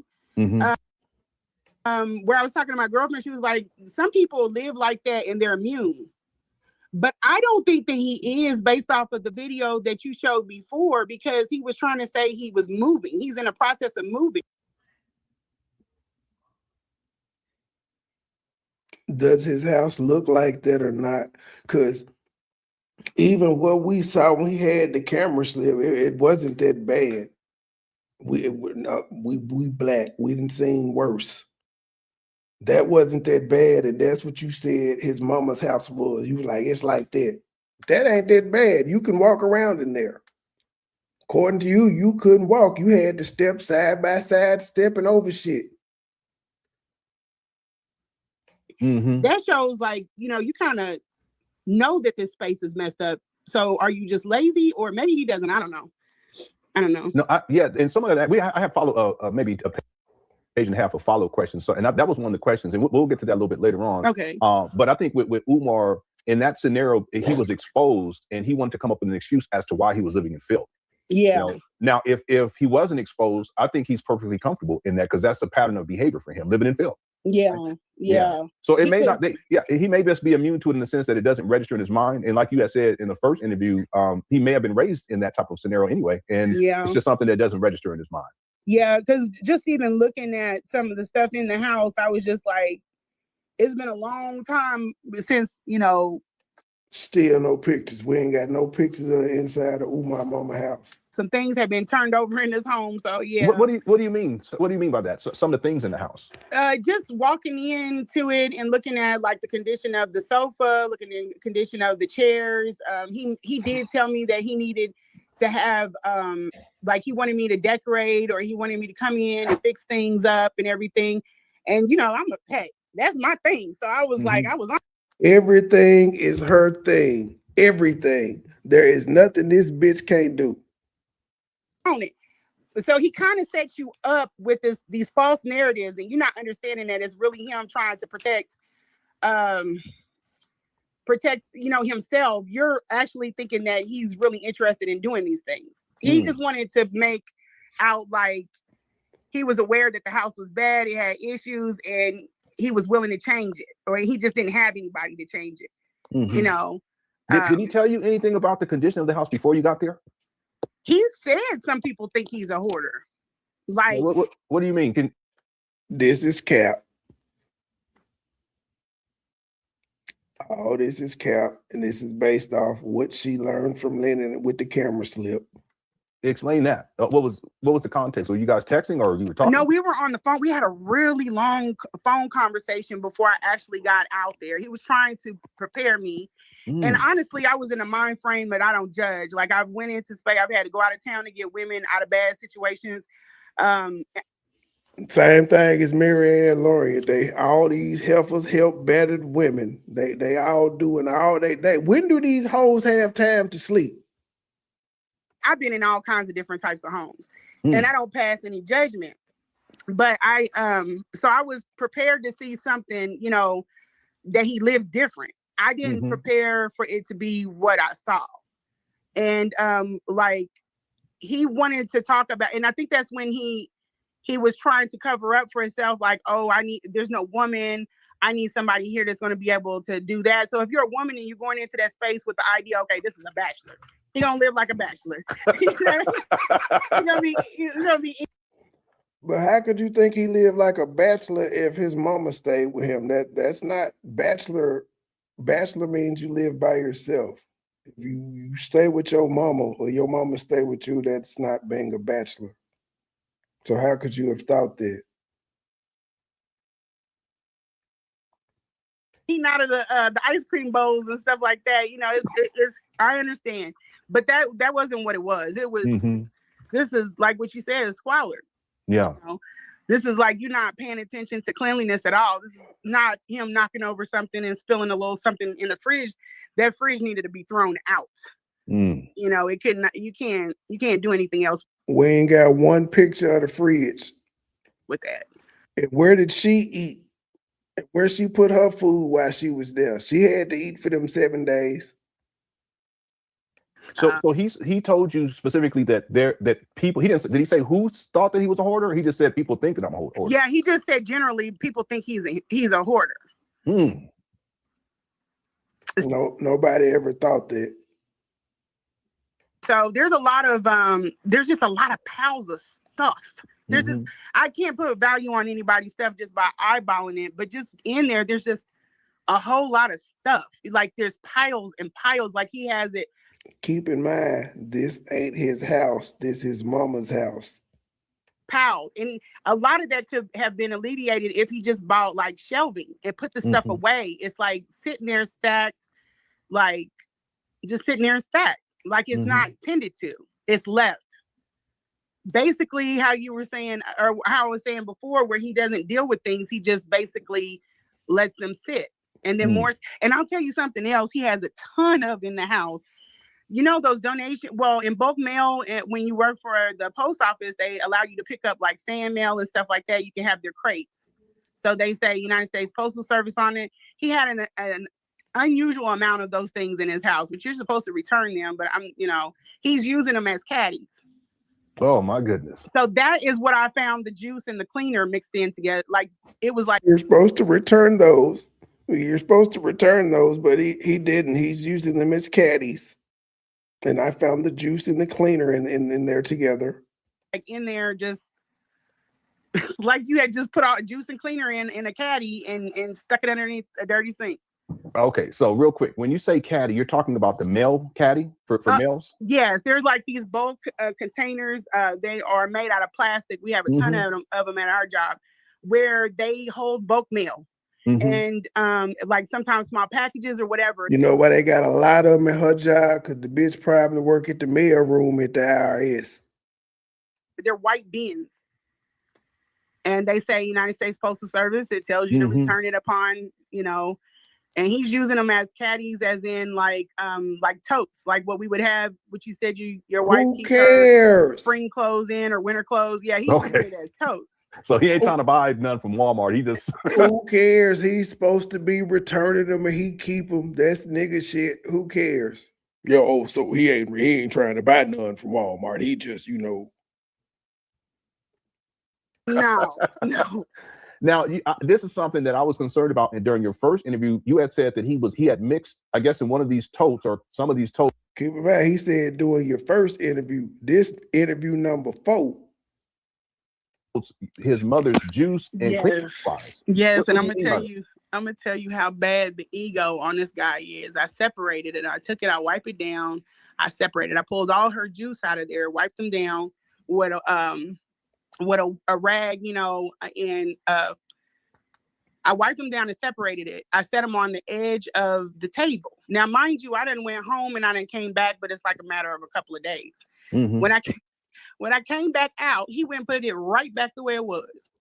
I went home. She flew home to Missouri, but came back in a matter of days. That's how dedicated she was to taking care of his mama. She flew home for a couple of days, changed clothes and shit, and then she got right back on the plane and went back. What kind of woman? Like, no, you don't change anything in here. And I honestly, I wasn't trying to come into his space and try to take over. I was trying to do right. And he's like, his ego won't allow. It did sound like you was trying to take over. You were trying to be bossy. Allow that to happen. Yeah, but in my mind, I would think that if he cared about his mother, he would. And then you shaped like a bean bag. Want to mix her juice with cleaning supplies in a one of those totes or whatever. Right. Lenae, common sense will tell you if the grocery store doesn't stock it like that, then it's not supposed to be like that. If anything, if that let's see if none of the items were open, shut the fuck up. It's y'all wouldn't do it, but it ain't wrong. If all the items are closed, there is no cross-contamination going on. Ain't no chemicals getting in the motherfucking juice if everything is sealed. If it's under the sink, it ain't being used. It ain't nobody drinking no hot motherfucking juice, so it can't be being used. So what are we talking about here? This is a whole bunch of gossipy bullshit. Bathroom cleaner has spilled on top of her juice. It's a chance for cross-contamination. Well, in cases like this, however you pronounce your name, in cases like this, I guess I am dick riding Umar because he ain't done nothing to this bitch. I guess you dick ride everybody that don't like Umar. I'm sorry. In this case, he ain't done nothing wrong. If we talking about the school and shit, fine. But in this particular situation, this nigga ain't did nothing to this bitch. So yes, I'm dick riding. The thumbnail is not wrong. What's wrong with the thumbnail? There's nobody on the thumbnail but her. What's wrong about it? It's her. It's a picture of her. What's wrong with it? But he didn't, he's like, he didn't care. And it's all jumbled up underneath the sink. Sir, I put and also, I don't know if you know me, I put everybody down. There's wrong on all of this shit. I don't really have a problem with Lenae. It's her. I'm just talking shit about Lenae. I ain't got no problem with her. Lenae is doing what we all should be doing on this motherfucking platform, getting our money. How he get his money is no concern of mine. I don't get into all of it. I don't say he shouldn't be talking about Umar, none of that. That ain't my concern. Get your money. That ain't never been a critique about it. But yeah, he does wrong shit too. He's not perfect. If Umar ain't perfect, Lenae ain't perfect, I'm not perfect, all of us do fucked up shit.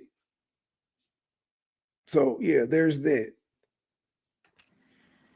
But why would he have filthy? Why would he have? No need to apologize. The juice under the sink? I don't know. I think the dick riding phrase is a bit overused. Just because I think, but don't need to apologize. I already have said that right now. It's fuck Umar. I say that all the time. It's fuck Umar. But in this particular instance, this man ain't did shit to this woman. And I said it probably about 20 minutes before you came in. I said, fuck. I hate that I'm defending Umar because I am in this particular situation against her. And I said, listening to this bitch talk, I will have Umar sounding like Barack Obama. I hate it's her. It honest to God's truth, it's really her. I ain't never did no Lenae video and just it said Lenae, you wrong. I don't bother Lenae content fucking with Umar. Do your thing. I'm fucking with Mary Ann Lorient and her, particularly because these women have lied. What did he do to them? I can't pronounce your name. I'm just gonna call you T2659. T2659. Can you tell me what Umar did wrong to Mary Ann or this woman here? I saw your video this morning too, Judge. Yeah, can you tell me what he did wrong for these people? You strive for perfection, but you not perfect either. None of us are. All of us lie and do all that other fuck shit. And we supposed to believe these people perfect bullshit. I'm weary of motherfuckers that act like they got it all together. Okay, where I'm at. It is all over the house. He told me, he texted me, and I'll send that in. This is why I need to just send you all of our texts, because he said, oh, I left some grape juice in the bathroom, or some grapefruit juice in the bathroom. Can you get it and put it in the refrigerator? Absolutely not. Nope. It went right into. But why do we care? I'm just saying, why is this news? The nigga drank some grapefruit juice in the bathroom. He asked you, could you get it out and put it in the refrigerator? You said no. Why did we need to know this? I mean, she is just saying any goddamn thing at this point. What they got to do at the school? The trash. What in the world? Yes, what in the world do you have to do at the school? That's what he texted me. He remembered it. So he was like, I left some grapefruit juice in the bathroom. Can you put it in the fridge, or can you get it and put it in the fridge? You can give that to her or get it and put it in the fridge. And I was like, imagine you coming out on your ex-boyfriend and this is the type shit you saying he did and you're a victim. Like, what he do to you, man? Well, he left some grape juice in the bathroom and he texted me, could I get it and put it in the refrigerator? Yeah, no, it's been in the bathroom. It doesn't go back anywhere else but in the trash. Okay, real quick. There's two things. One's the bathroom, but the other thing is the mother in a position where she could actually get the juice out of under the sink, from under the sink? She does not leave. She's not mobile. So she's non-ambulatory. So she. Okay, so there we go. It doesn't matter if the juice and the stuff is sitting next to each other because she can't get to it no way. And it's not open. Does not walk. She can scoot a little bit, but she's not moving. Okay. She's not like touring around the house on her own. Okay, you know I just want to. Yeah, the reason I'm asking, and I know that she's disabled, and I know that in the wheelchair down and all that stuff. The reason I'm asking is because that would, if she was able to get to the juice, and let's say for whatever reason she picks up some cleaner and then drinks it. But she's not able to do that. So why are we going into hypothetical situations? She's not able to do that, sir. Could you move on? That's what I'm saying. It should be deaded when she said, no, she can't move. There's no way she could get to it. We should be having this conversation anymore.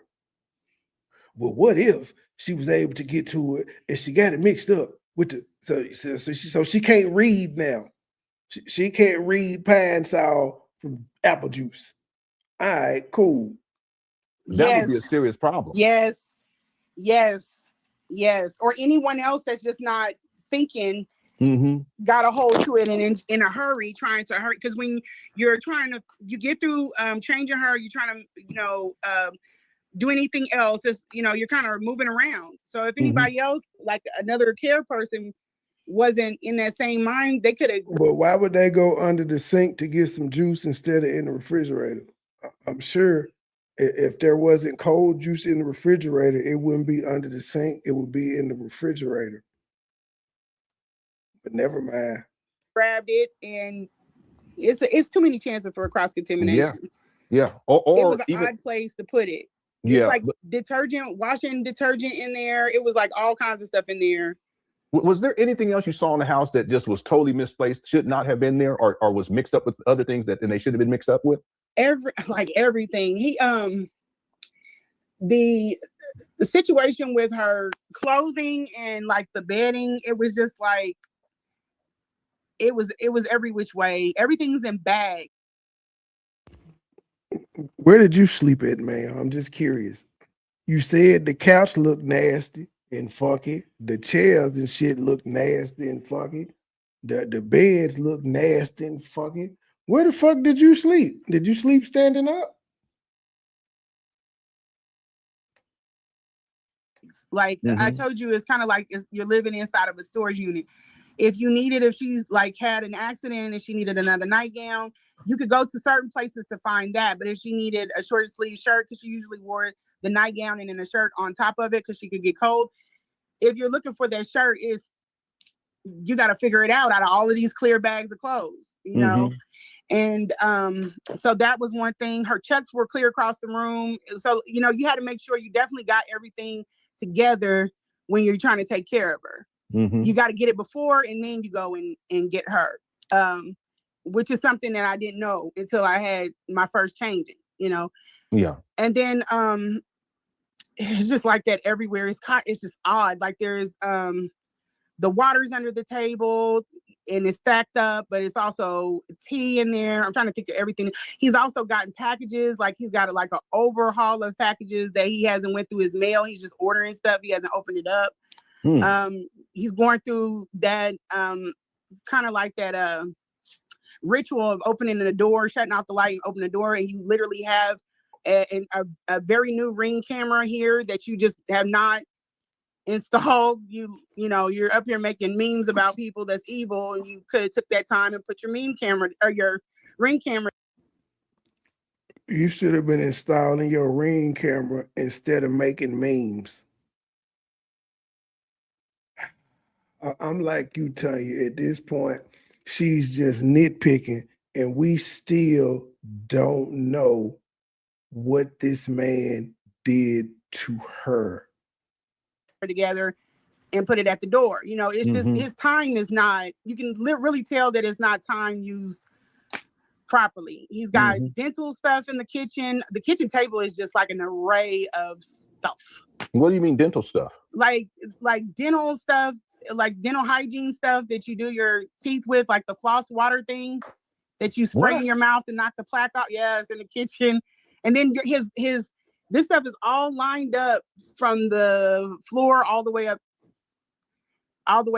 You got to go into the closet where we were talking about. This might be the closet that he's filming from. He has a back area. It's not a room. It's kind of like an indention where there is a deep freezer back there. And then there is the pots and pans. And the pots and pans, this is strange. The pots and pans are inside of a box. So he doesn't want you to clean them and put them down in the stove or, put them on the stove so they're easily accessible. They're all the way in the back room inside of a car. That's the thing. She said he had a lot of food. She didn't say mama was going hungry. She said he had an overabundance of food, juice, cleaning supplies, and all of this shit. He had the cleaning supplies, but according to her, he didn't use them, but he had plenty of it. Cardboard box. And when you say the back room on the first, you're talking on the second floor? This is on the first floor. Okay, because I'm thinking about the layout. Yeah, go all the way to the back door. Okay. And on the back this would be on the right side before you go out into the back patio. Yes. So this is a door that goes out to that back patio. It's almost kind of like a I would call it a pantry because there's like a option of storage, and there's a broom closet. The brooms are not in the closet. That's where the food's in the pantry. The mops, the brooms, they're all just out, and they're everywhere. I don't know what it is in that broom closet.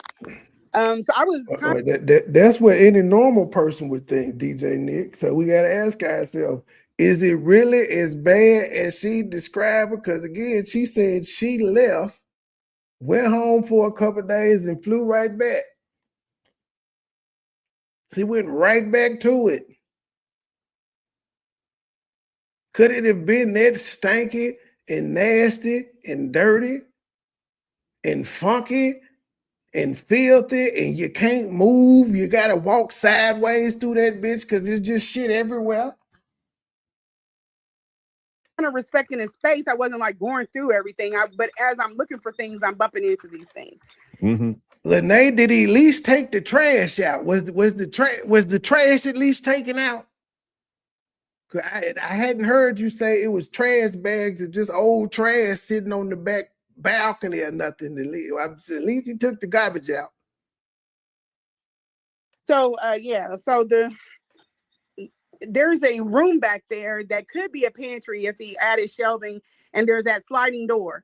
These sliding doors are all over the house. Some rooms have them, some rooms don't. Well, she did tell a story where she was trying to rearrange things, and he was asking where it was, and he was fussing, and she said she wasn't gonna clean it no more. She told that story once.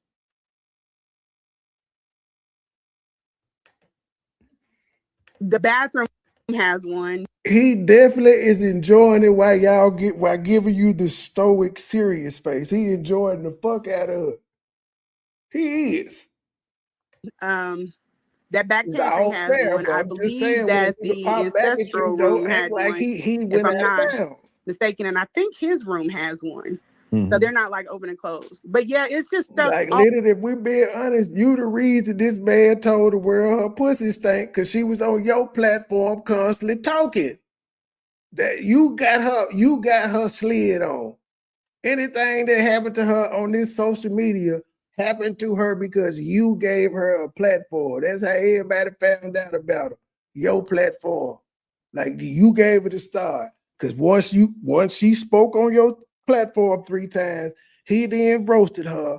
Then came the, oh shit, everybody said, Umar said this woman pussy stink. Who is she? And bam, world tour. Had it not been for you allowing her to talk about his mama, nobody would have knew her pussy stank, and she left her kids at home to go suck dick. We wouldn't have known this. You said you ain't do it on purpose, but like if we just, that's how the shit goes. Rim, she watch you, G. She watch you. Her community post is dedicated to the question you asked last night, talking about it wasn't no conversation in between, but it really make her look bad because she saw where she reached out at 3 o'clock in the morning on March, and then in like September, the end of September, this nigga just ignored what she said and said, hey, yo, can you throw me a show? But I believe she deleted some shit because she would. Why wouldn't she just show us the whole thread of her reaching out, him getting a generic return and all this shit? But yeah, she watched you because you specifically asked.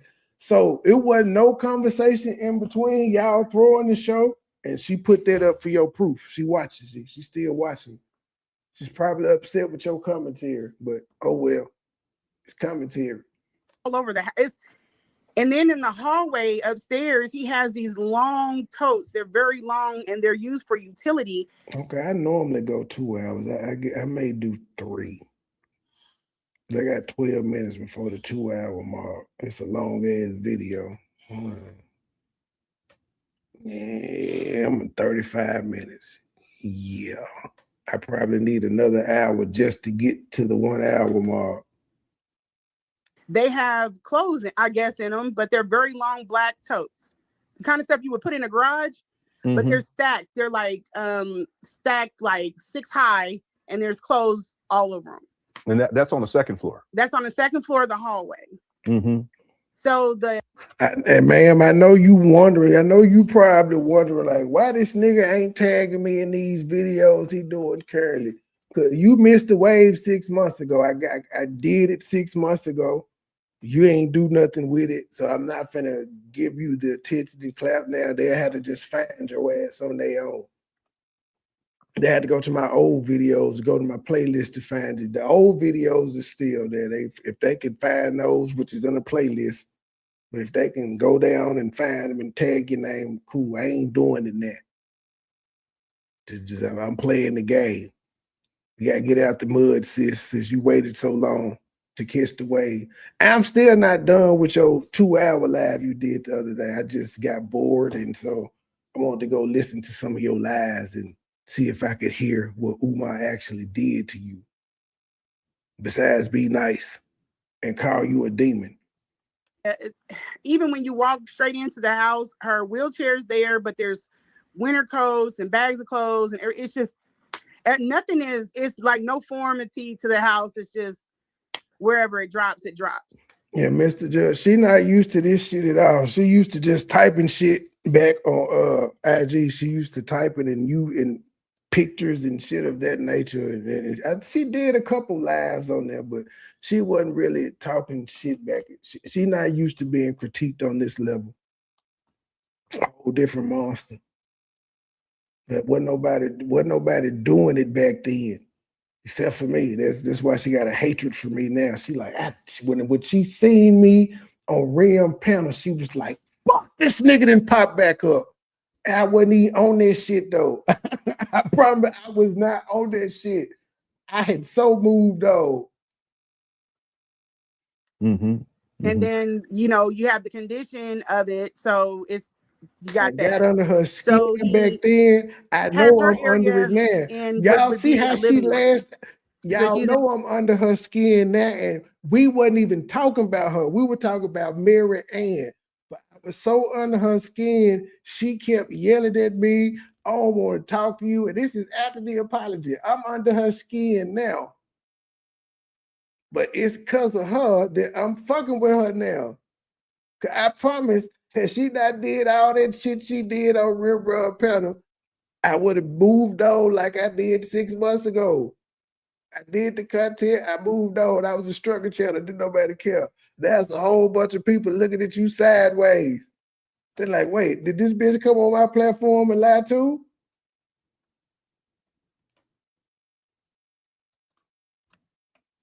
In the living room area. But it's a very thin, like, structure.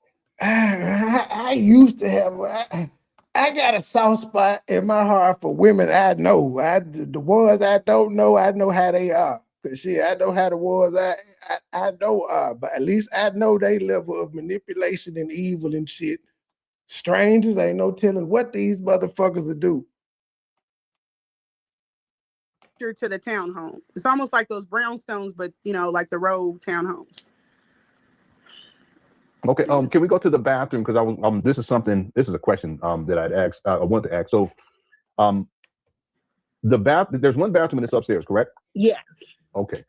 While you were there, did you use that bathroom? Yeah, that's the whole. Yeah, it's a nice size. I'd be very happy to have that bathroom size. Okay. So, it's a big nasty ass bathroom.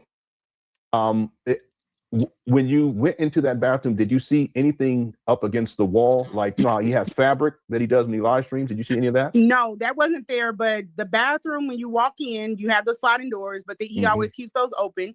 Then you have the bathtub. There's the shower curtain there. There's dye, like hair dye, splattered everywhere. I don't know what that's all about, but. Nigga, what the fuck does hair dye be about? He dying his beard and his hair, nigga. But who cares? There's hair dye everywhere. What you mean, black hair dye? Yeah, he dyes the heck out of himself. So he So if he dyes the heck out of himself, why in the fuck did you say you don't know what that's about? There's dye everywhere. I don't know what that's about, but he dyes his hair. He dye everything. Just be talking. Then you have sit chairs that are up against the wall. There's like 3 of them. And those are like what you would put in a tub for an elderly person, but he has those lined up against the wall. And then why does he have 3? Yeah, he's got 3 of them. The bathrooms are pretty good size. But why 3 though? Maximus. He's just a maximal liver. Everything is extra. It's like extra everything. Yeah, and it doesn't make sense either because, like you said, the mother can't go upstairs anyway. So what is he using those to sit in? I don't get it. It's just weird. I'm sorry. So when you're going through, you pass by the tub. You said there's a tub. There's the shower curtain, and then what's next? Yeah. So you go down a little bit. Why do we give a fuck what this nigga bathroom look like? Seriously. What does this have to do with him scamming? The layout of this nigga's bathroom. Do he got a jacuzzi in it?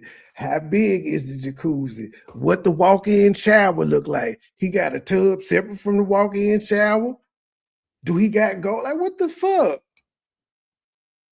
What color is the shower curtain? Does he have a shower mat? Got a space between the tub and, just to give you an idea, and the bathroom sinks. He could fit a nice credenza there. I mean, like a nice size credenza there. And then you have the sink, you have the mirror, but it's just the mirror planted. There's no medicine cabinet there. Then you walk a little bit more, and there's the toilet. There's a window above the toilet.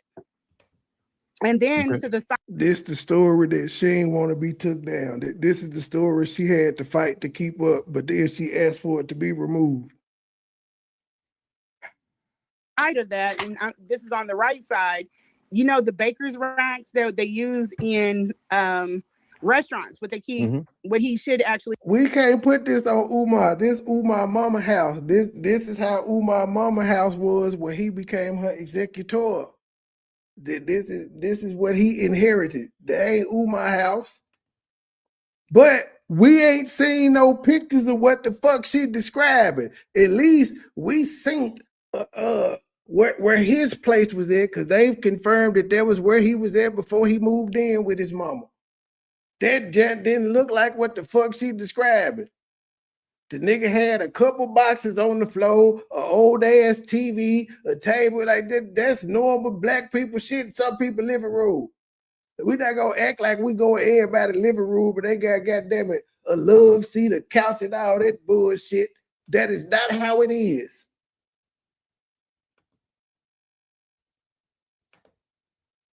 He have his pots and pans on. It is actually upstairs in the bathroom, holding all of his hygiene stuff. That's weird. Yeah. And then on the floor underneath that, he has more cleaner, a lot of toilet brushes, a lot of plungers, a lot of them. Yeah. And you said that he has a lot of cleaning stuff, but she said he don't use it. But he got a lot of it though. It's not that the house nasty and he ain't got the cleaning products in there. He just ain't using the plunger, the toilet bowl brushes, the cleaner. He ain't using none of it. He tends to buy things. I don't mean to say it this way, but buy things in bulk. He'll buy a whole bunch of things that he doesn't necessarily need at that time. Yeah. It's really conducive, like to people that don't know what they're doing. Like, you know, if somebody doesn't know what they are doing, but they went to someone's house and they've seen they've had it, so they buy it. They don't buy it with a purpose. So they overbuy. So that's how the entire house is. It's like somebody. That's all I'm saying. That's why I'm like, why is this news? Why is this news? He got toothpaste in the kitchen and he got his water picked on the table. I told him he needed a white noise machine. I don't know how he's a psychologist and doesn't know what that is, but it's a machine you plug in the wall. It plays white noise and it drowns out, you know, so if you're having a session, people can't hear what you're talking about. And he didn't know what it was. And I was like, well, if you instead of talking in the bathroom all the time, you could just buy those and set them up around the house. And I sent him that. And then he had never heard it. That threw me because I didn't know why he never heard of that. But he never heard of a white noise machine. That threw me.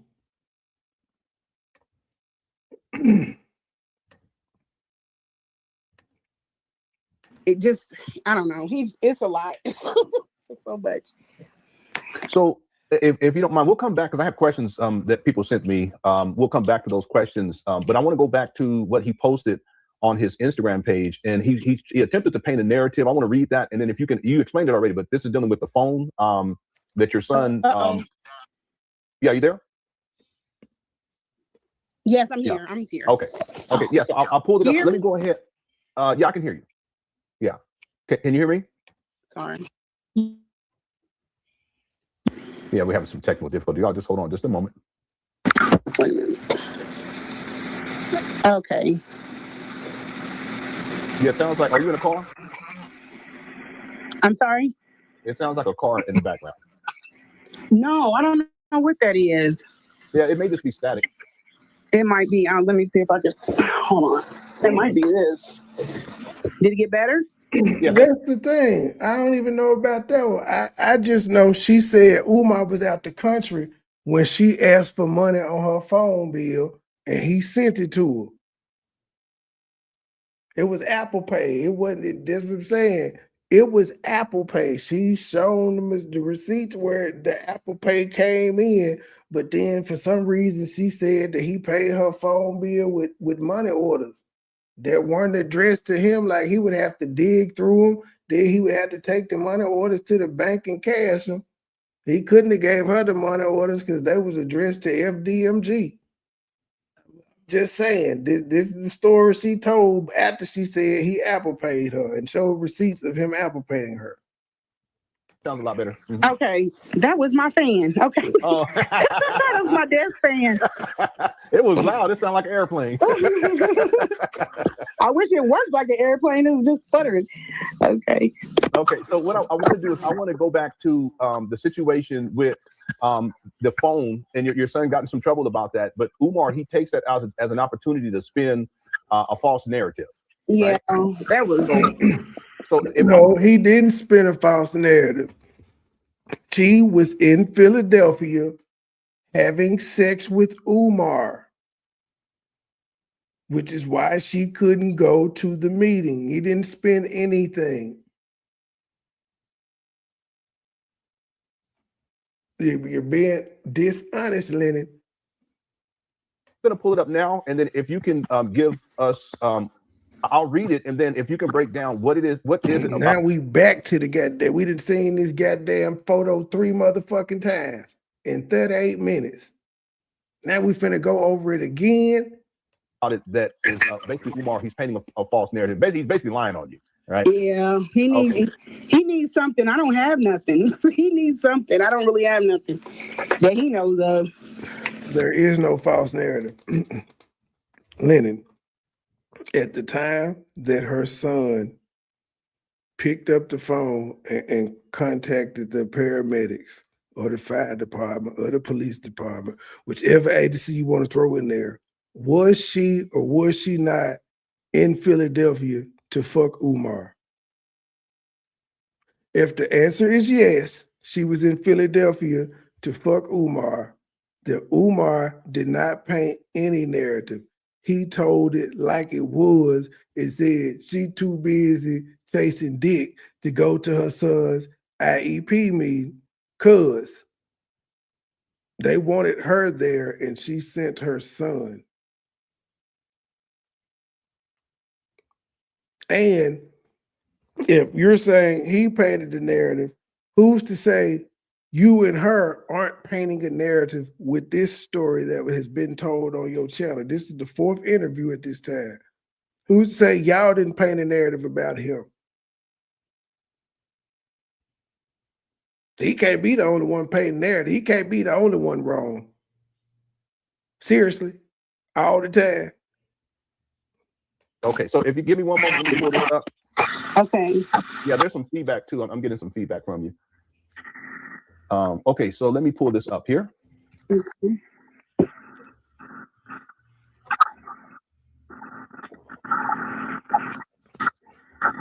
All right. I mean, Lenae, you're going to put the damn paper up there and show her message when she sent this to Umar, and she says they knew I was out of town because of the IEP call I had with them up here. So they knew she was out of town on the phone, but she was upset that they kind of demanded her to be at the school because her son used that phone. She was upset that they kind of demanded her to be there immediately. She was like, they knew I was out of town, so they know I can't come. They're going to let my son come, though. That's not him twisting the situation, sir. It is what the fuck it is. You may not like it, but it's the goddamn truth. The truth hurts sometimes. It's not populating here for some reason. Let me do it this way.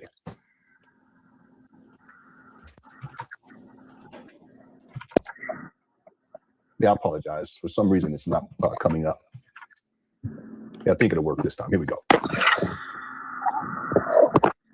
Okay, so this is something that he posted yesterday. He was very active yesterday on his Instagram page while we were live streaming. Yeah. So he posted a picture, and it's a picture you're holding a letter, and then that's my son holding a letter. Okay, it's your son. Okay, yeah, my oldest son. He's in his 20s. Okay, oldest son. Okay, so this is what Umar said. He said this woman, and he docs your information. So trifling. I'm sorry, I'm getting feedback from you or some sound. I'm going to mute you just as I read this. It says, this woman, and it gave your name, is so trifling. She missed her son's IEP meeting to come to Philadelphia. She had the nerve to tell me that her other son, who is a young adult, was going to stand in for her at, I don't know what that means. It's an IEP meeting. Are you serious? Your son has, well, he's even telling the business. It's always in trouble. It's always in trouble. And you're willingly missed the meeting to chase Shango Stick in Philadelphia. If you live such and such and know such and such father, please have him call Dr. Umar. I will help the man get his son's IEP service for free. He needs to get custody of his son from this woman. Wow, this is very vindictive. You have a lawsuit against that school. However, and he gets. Wow, this is very vindictive, but her sitting up talking about this man mama pussy stink ain't vindictive. That's not vindictive at all. Telling him how to parent his daughter, that's not vindictive at all. Calling him funky, nasty, and all of that shit, that's not vindictive at all. But when he finally clapped back after the third motherfucking interview, this being the fourth, he wrong. This live here is the aftermath for Umar saying her pussy stank. Your name, I forgot to redact that, is too thirsty chasing the P word to help her son. Can you break this down? And where's the lie though? He is so misled. This is why I always feed hungry people bullshit. So first of all, we don't have a lawsuit with the school district. Yes, that's first. Second of all, there's not going to be any custody because me and my kid's father get along tremendously. They get along tremendously because that nigga ain't around. She ain't got nobody to argue with because that nigga ain't around. That nigga don't answer the phone or nothing. But we had some disagreements when I first met him about how to handle my son, which is part of co-parenting. He would know that if he did that. And the thing about what y'all co-parent so much that you reached out to Umar, not your baby daddy. Y'all co-parent so much, he told you not to have his son around Umar, and you said you did it anyway. Y'all co-parent so much, when your son needed a guardian, a parent to go to the meeting, and you was out of town, your son went instead of your baby daddy, who you co-parent so well with. All right, then. That makes sense. Continue. It was, I never missed an IEP meeting. That's why we were kind of trying to get the teacher involved. Never came up with that receipt, but why would she want to bring the teacher on YouTube, y'all? But it never happened. She never brought the teacher. He knew about my son's situation, and he never once, and I sent you all of our texts, he never wanted to talk about it. Yeah, you did. Ladies and gentlemen, do y'all hear that? And Lenae is not gonna say, well, ma'am, that says a lot about you if you constantly was texting this nigga about your son and he didn't want to talk about it and you still went to fuck him, that says a lot about you. It wasn't about your son, bitch. Cause at least get the advice for your son, then give up the pussy. If it was really about your son, get the advice for your son and then give up the pussy. What did your son got no help, but my mama got help. He got his dick wet and he got his dick sucked. And you bought a book. And you threw him a show. And the one thing you asked for, help with your son, you never got. And this nigga just corroborated, yeah, he ain't never want to talk about it. And you're not asking her why she fucked him. Why she was willing to do a boot camp for him. Never wanted to talk about it. This is your expertise. That's why I brought up in the last one. If you're a mechanic and me and you are, laying together, it's only right. I'm gonna bring up the check engine light is on. Mm-hmm. But we use other sources because my son has already seen someone that's reputable. Mm-hmm. So I just stopped bringing him into the space anyway, and his methods were not effective from his lectures. So I decided not to use. So where did you find this lecture, Miss? I ain't on social media. Where did you find this lecture to apply his methods? Him. I think really what he wanted was to get at my kid's father. Yeah. He wanted to make this something that it's not going to turn into. Real is just what it is. Really, no, to be honest, he was just talking shit. He ain't really want your baby daddy to hit him up. He ain't gonna help him sue and none of that shit there. He was just talking shit. That was just popping his shit, just like you been popping your shit. What it is. Yeah, it's almost as if Umar assumed that somehow your son's father would have already has many issues with you, so that if he was able to contact your son's father, that he would become an ally against you. Yeah, it ain't gonna happen. Bruh, that man don't fuck with that woman. Her baby daddy do not fuck with her. He don't. I mean, he's a business owner. He's a dope guy. Everything. We get into. We have not even get into it. We just have things where we don't agree with like the co-parenting is two different homes. But my son was actually going there. That's why he was. I was in Philly, and he was here. My ex was on a trip, so when he comes, your ex happened to be on the trip too. So both of y'all, he would go on getting some pussy, and you would go on getting some dick. She'd had to make up an excuse because niggas like me were like, ho. Still make no goddamn sense. But I don't think I wasn't on this situation. This situation didn't get on my radar until Umar said her pussy stank. And then I started doing the research. Back in, he was going to take my son. Mm-hmm. But Umar doesn't know any of this because I don't talk to Umar. He doesn't have any of my business. I'm so in love with him, but he doesn't know anything that's going on that's verifiable. You don't know anything about him that's verifiable. He was going to take your son to the meeting, but he happened to be out of town too. So how was he going to take him to the meeting? He couldn't have taken him to the meeting if he was out of town himself. I'm just saying. In my life. And so I didn't tell him because I know his temperament. I know his type of people. I've been in his comment sections on his page. I know what you attract. I know what you like. I did do a meeting at his table while he was getting ready. I think you like him. I did a meeting at the table. So she was out of town at Umar table sucking his dick. Umar did not lie. What Umar said, she too busy chasing Shango stick to take care of her son. He did not lie. He was born out of town somewhere. Umar didn't go to Kansas City, Missouri. She went up yonder. He had to listen to all them motherfuckers on the phone sitting there talking. And he's sitting there looking like, how long is it gonna last?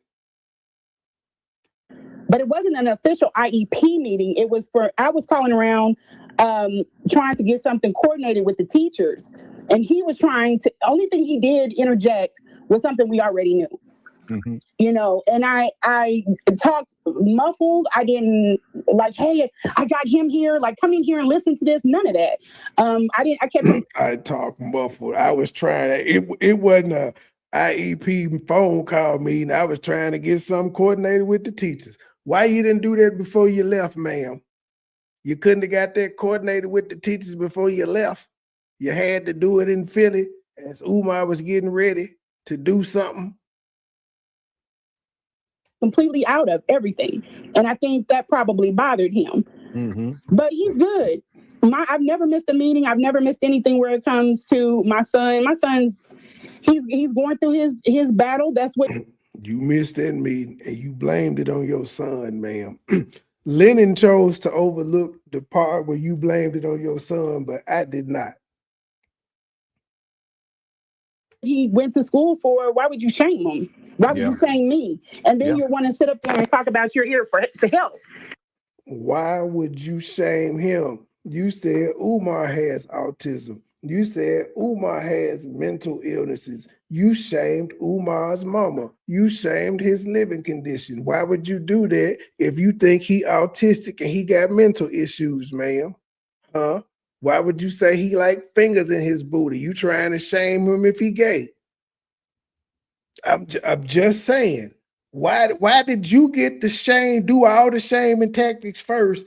Then when he clapped back, he wrong. I don't rock like that. You can't tell me how to respond because motherfucker, I wasn't fucking with you. And if you go to hell, goddamn it, I'm going to hell times 10. I hope people are paying attention to this. Yeah, there are people paying attention. What he's doing is just he's painting a false narrative, but he has a history of that type of behavior, and not just with the women that he's dealt with, but he tends to paint false narratives about himself too. Don't you put that man up? Y'all sent all of these people sent these resumes and sent your kids IEP. All you did was give him ammunition. Again, you only repeating what Lennon said. You didn't know this prior to hearing it from Lennon. To work with you and to do scandalous stuff, and if it doesn't work out, then he's going to use that stuff and dox you. Mm-hmm. That's it. And my ex was actually mad, and I'm 1,000 times sorry that I even put him, because he doesn't particularly care for Umar. But I was like, come on, we done tried. We done took him to the fort. You know, we took him up to the army base. We took him everywhere to try to, get him someone to talk to. I'm very proactive in his care. And you proactive now, but you needed. You're so proactive. You had to text a nigga that you didn't know because your son saw him on the Breakfast Club, and you liked what he said, and you asked him to help, even though you got friends that are psychologists. But you proactive, cool. And against your baby daddy's wishes, you linked up with Umar. Stuff. And he didn't want to open up, so we tried this because I thought, he was a tall, because my son is 16, but he's 6'2". Mm-hmm. So he's got some, things that he's dealing with as far as with being that tall. He's the tallest kid in the school. Mm-hmm. And plus he does have a form of autism. I don't know why he's trying to put that out to like shame, but yeah, he's okay. He's doing good. And another one, when someone said her son had ADHD, she didn't correct him and say he has autism. She left it at that. But his father and we are in it to win it. We're not in it to try to be. Man, why did you put out that his mama pussy stank? Against each other. Yeah, you was insulting his daughter, talking about she ain't got the mental capacity to make decisions. You judged his goddamn daughter, said she got mental issues. You've never met this woman. His father has a girlfriend, and I'm seeing someone. So, we still. I'm seeing she's seeing someone so soon after Umar.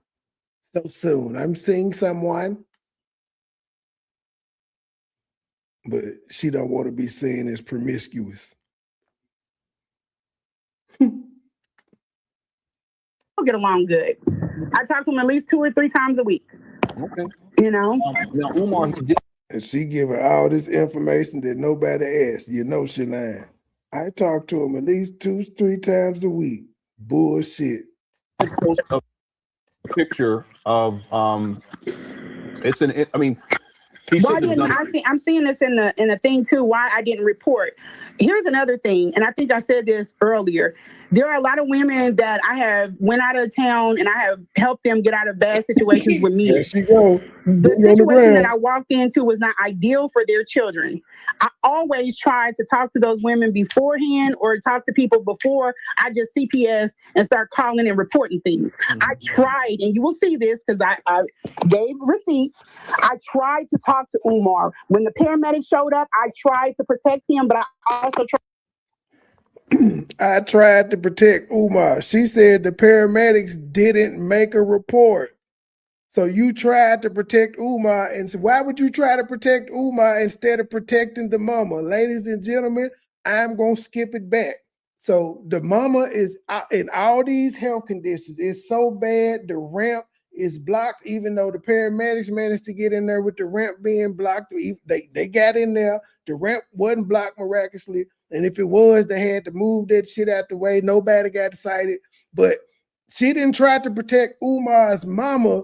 The bitch said she tried to protect Umar. These are her words. To those women beforehand or talk to people before I just CPS and start calling and reporting things. I tried, and you will see this because I gave receipts. I tried to talk to Umar. When the paramedics showed up, I tried to protect him, but I also tried to protect his mother. I tried to do everything that I was supposed to do. How you try to protect his mama? Did you say to the paramedics, I think she needs some professional care. I think y'all need to look at her bottom and see if she needs to go into the hospital. Did you do any of that?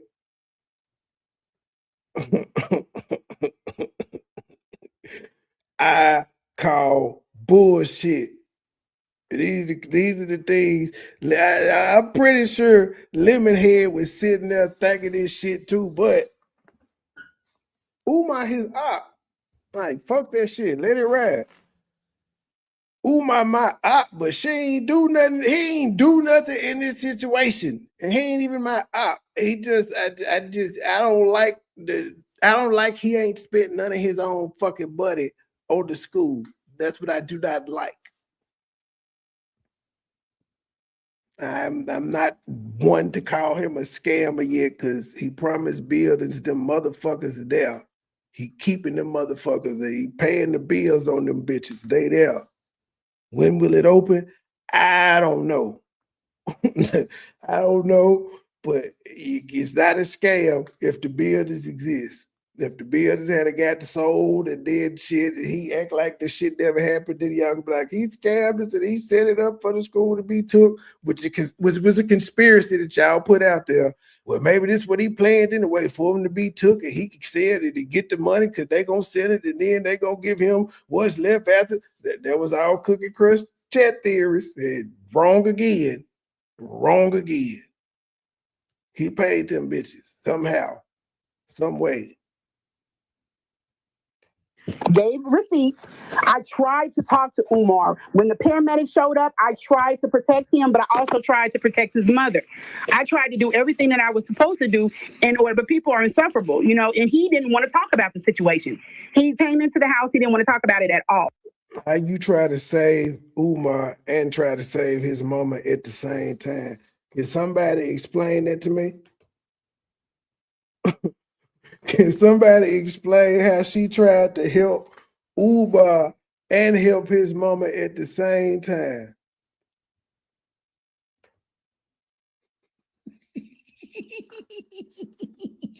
Help! Help me! Get me out of here! Umar ain't shit. He got bitches that ain't fucking. No, you're fine. Let me clean you up.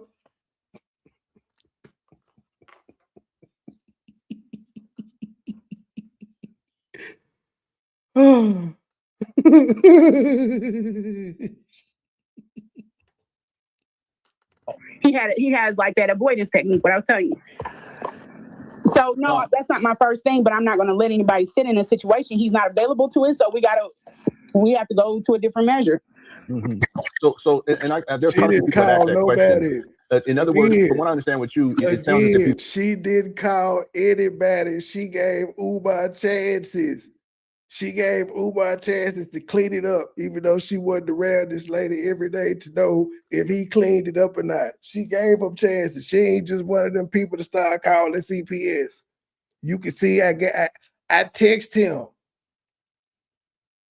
And again, this house was so nasty and junky, and the mama fell. The fire department came out, put her back in the bed. There is no report of it. She said they didn't take a report. That's what she said. I don't know if Lenae bothered to do an open records request for the 911 call since he knows the address. If nobody else knows Umar mama address, we're trying to figure out a way to fix this. I don't know if he this. ever did the research to see if there was ever a 911 call there. Because despite if they made a report or not, it still would be a record of that call being dispatched from her phone to 911 saying she needed assistance picking her elderly patient or mother-in-law up off the floor. With Umar instead of calling authorities. Yeah, I thought that was the point of me coming. If you look at the text message, that was the point I thought of me coming in. Mm-hmm. It seems like in the text messages, he's more worried about, I even cut off the physical with him. I'm like, no, we can just, because I don't want this to get weird. And I said this on the last one. I didn't want any more physical from him. I wasn't dying about not being with him or anything like that. I was like, we can just focus on this. We'll get you together, get the house, cleaned up, get everything together. He didn't want to deal with it. Even after this. I wasn't focused on the physical, but I wanted to get the house with you. She didn't think she was going to housewife her way into some more dick. Stop it. And again, the text messages showed the opposite, where you was worried about him putting his dick and how he looked when he came back in town like a nigga that had just nutted. These are what your text messages are saying. You cut the physical off, but you still was worried about his physical. Man did me like this. I still sent him, hey, why don't we get a portable washer and dryer that we can stick in that big old and then this is the same woman that told y'all bathroom of yours. She told y'all she broke up with Umar. And she was like, I'm done with you, Umar. And she waited for a response, and he didn't respond. And she was sending like question marks in the little question, the little emoji where the nigga got his hand on his face where he looking like, what's up? She was sending him and he didn't respond. He just never would respond to her breaking up with him. So then she said she started sending him messages about sex. That's what she did for closure. She started sexting him after she broke up with him. So that you don't have pissy sheets and stuff hanging up and, going pollinating through the house. Right. He started off as a tool. It was just pain for her. She started off as a tool. And now he got pissy sheets and shit hanging up in the house. That's new. Together, get the house, cleaned up, get everything together. He didn't want to deal with it, even after this man did me. Okay, so you're saying Umar doesn't have a washer and dryer, so he goes to the laundromat? Is this what you're saying? Like this, I still sent him, hey, why don't we get a portable washer and dryer that we can stick in that big old bathroom of yours so that you don't have pissy sheets and stuff hanging up and, going pollinating. We got no pictures of this. Through the house, you could just take them and put them straight into the washing machine. That's why I said he had the perfect person to come into the situation to help him get it together. She's the perfect person that was going to come in this situation and help him get it together. That's what Umar did to her. In her mind, she was the perfect person for her to come in and to get it together. And he was like, nah, I'm good. I'm going to pass on you. That's what Umar did. He didn't want her services no more.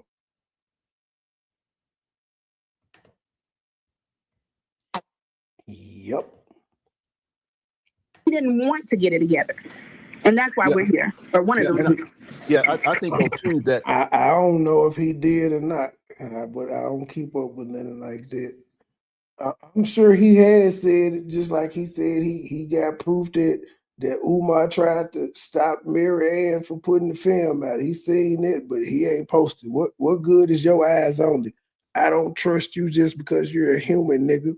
You're a lie, and you got reason to lie because you feel like Umar done violated you. So that's your reason to lie right there. You gonna get this nigga back by any means necessary. But I don't trust it. She sent them to Lennon. She ain't posted them herself, and Lennon is saying them, but he ain't posted them. That we still ain't seen them then. We just gotta take his word for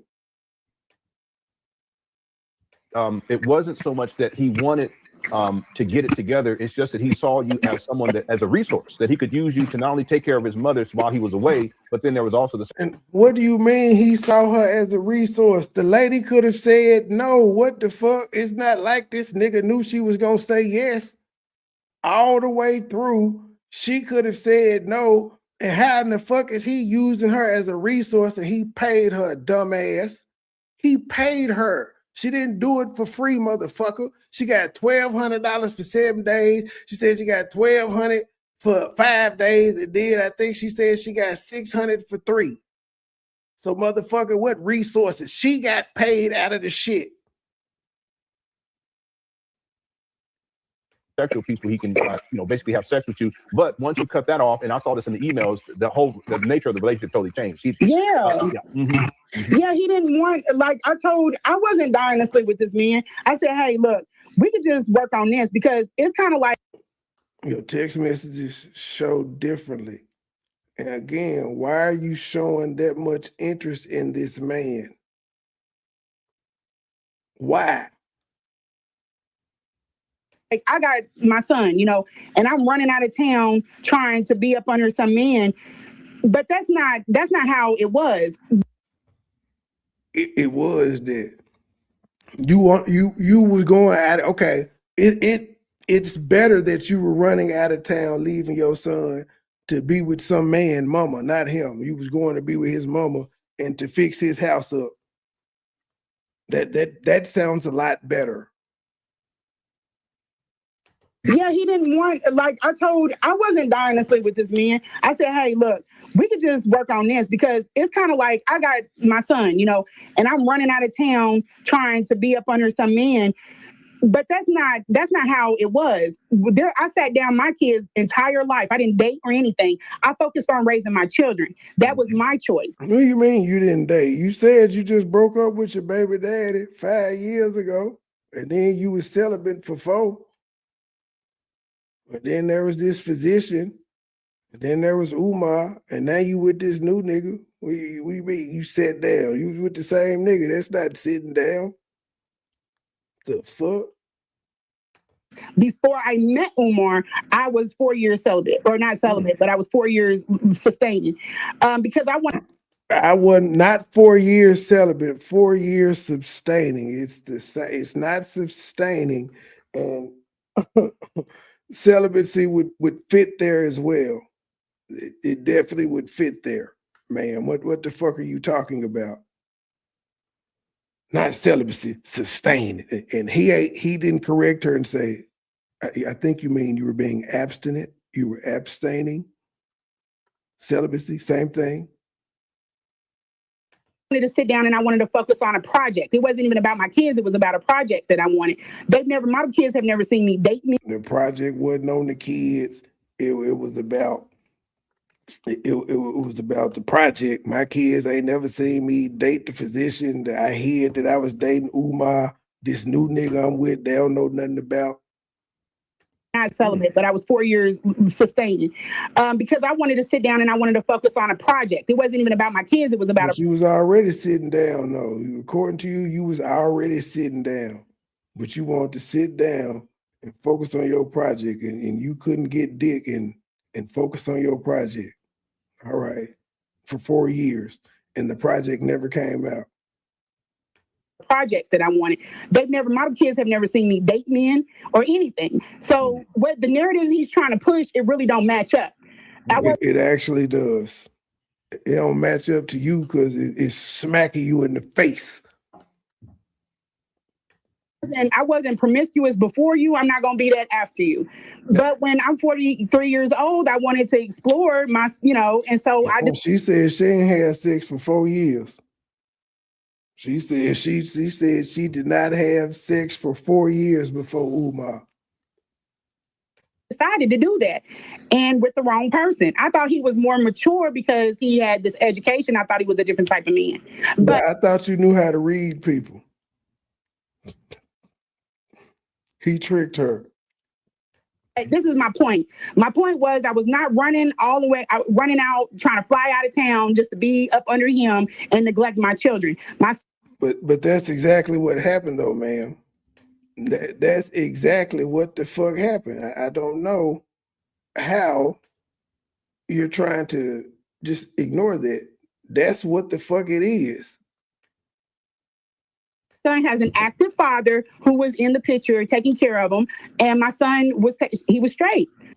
He just so happened to be out of town the same time you were out of town. All right, cool.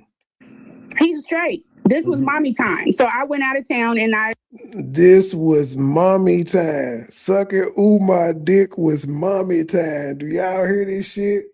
My son is straight. I was on mommy time during the school year.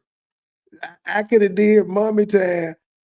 You like on spring break, summer vacation, winter break, Christmas break, all types of breaks. I could have had mommy time, but I took mommy time in the middle of the year. But it's not like I was leaving my son to go get no dick, but it's mommy time, ladies and gentlemen.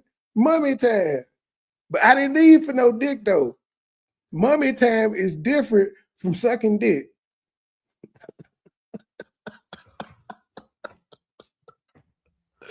Oh shit. This is not real. This is not real life. What the fuck did Umar do to this woman? Nothing. I had whatever I had. I have to ask. Do you think that maybe the idea of you said this before, it's almost like you wanted to help or save Umar. I tried. Yeah, but don't you think that that's I just have to say it, don't you think that's unreasonable? Yeah, it is. Thank you. This is the one time you actually asked her, like, bitch, what is wrong with you? You too old to think you could change this crust ass nigga. Let me tell you, I'm looking back at those texts, Lennon, from every point, and this is my problem too in real life. I see people have issues, and I told you the reason why I'm like that. I was a single parent, and I know how it feels if you could just get a little bit of help. If I could just get a ride to work for this whole. Ma'am, if you got an active baby daddy, you cannot call yourself a single parent. Y'all are co-parenting. Now you saying you understand. If you could just get a ride to work, it don't sound like nobody that's co-parenting with you, ma'am.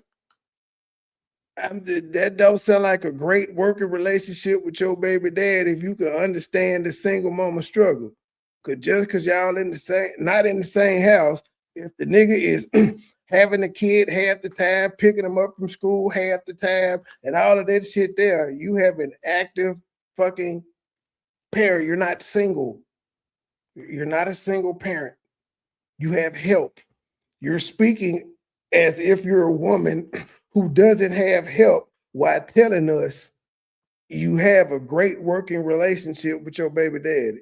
A week, you know what I'm saying? It's always something that little bit of help that change from I'm looking back at those texts, Lennon, from every point, and this is my problem too in real life. I see people have issues, and I told you the reason why I'm like that. I was a single parent, and I know how it feels if you could just get a little bit of help.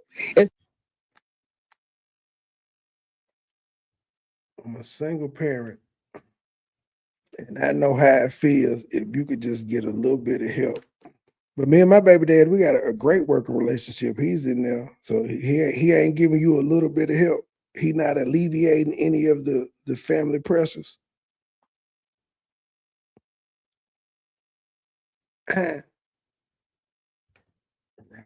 so I can just get a ride to work for this whole week. You know what I'm saying? It's always something that little bit of help that could, change the trajectory of things. When I came in, I tried to help and do the event. Then I moved on. He brought something else to me. Then he brought something else to me. And he brought something else to me. I was changing all these different hats, trying to be helpful to him because I felt like that was the reason for the bigger, like that bigger persona that I was seeing, and I couldn't put my finger on what it was.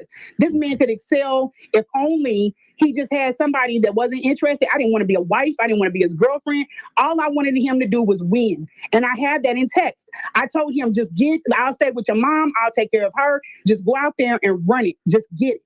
And why though? You had already deemed him immature and quirky. So why would you expect him to go out there and get it? You deemed him as junky, not being able to do it. See how she's saying, I just wanted to be his friend. I just wanted to help. I'm the one who could fix it. I'm the perfect woman that could have came in and helped him get everything together and open FDMG. If he would have stuck with me, the school would be open by now.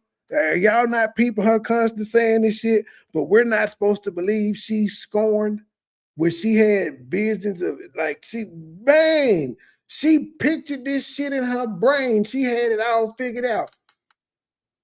If I'm taking care of his mama and I got the house clean and all of that, she knows she gonna end up fucking him. I didn't want to do any of that. I just wanted to see him succeed. And that's not what he wanted. That's not what he wanted. So there's no other supporter that. So the only thing Umar did to you is he didn't want your help. That's what Umar did to her, ladies and gentlemen. We finally got it. Umar didn't want this crazy bitch help, and she got upset. To him because I felt like that was the reason for the bigger, like that bigger persona that I was seeing, and I couldn't put my finger on what it was.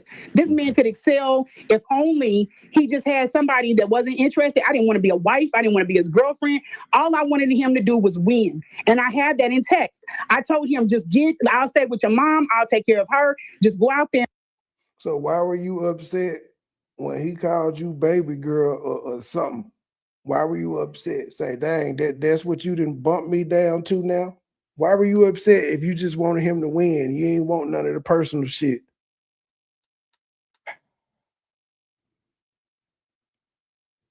Rim, it's so many of these interviews you ain't seen. All you got to do is type in Siobhan Stone, Lenae Stackz, or Umar Johnson girlfriend interview. Like, you'll find so many of these motherfuckers pop up.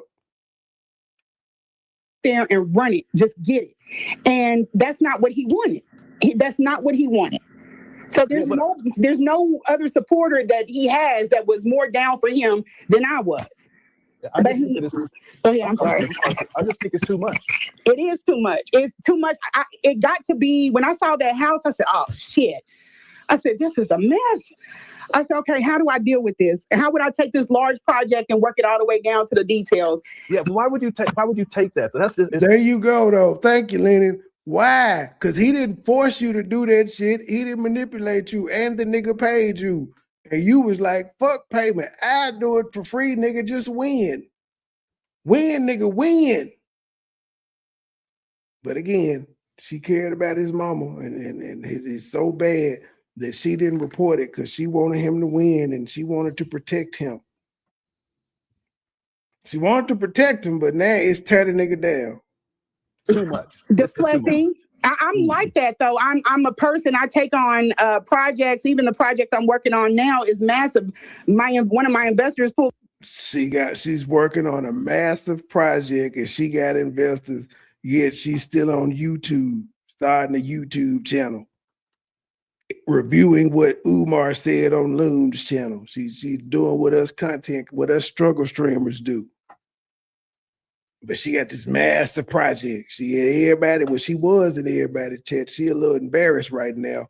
And she done turned on Lennon, so she ain't in the Cookie Crush chat, but he ain't been live neither. So yeah, she ain't too many places she could go. Me and he said, you have to get a think tank. You cannot do this on your own. Just the same way Umar is about this school. And I told him, you have to learn how to delegate responsibilities. You got to pass things off. You cannot take everything at your own. I got this massive project. Umar didn't want to take her advice or her help, and she's upset. But I feel like my approach to things being methodical, that would be the way to knock things down, get things done. But you can't work with somebody who doesn't work in a methodical approach. He jumps all over the place. He's chaos. Mm-hmm. He's like an agent for chaos. And I felt... No, she called me a struggle streamer, and she called other people that disagree with her struggle streamers.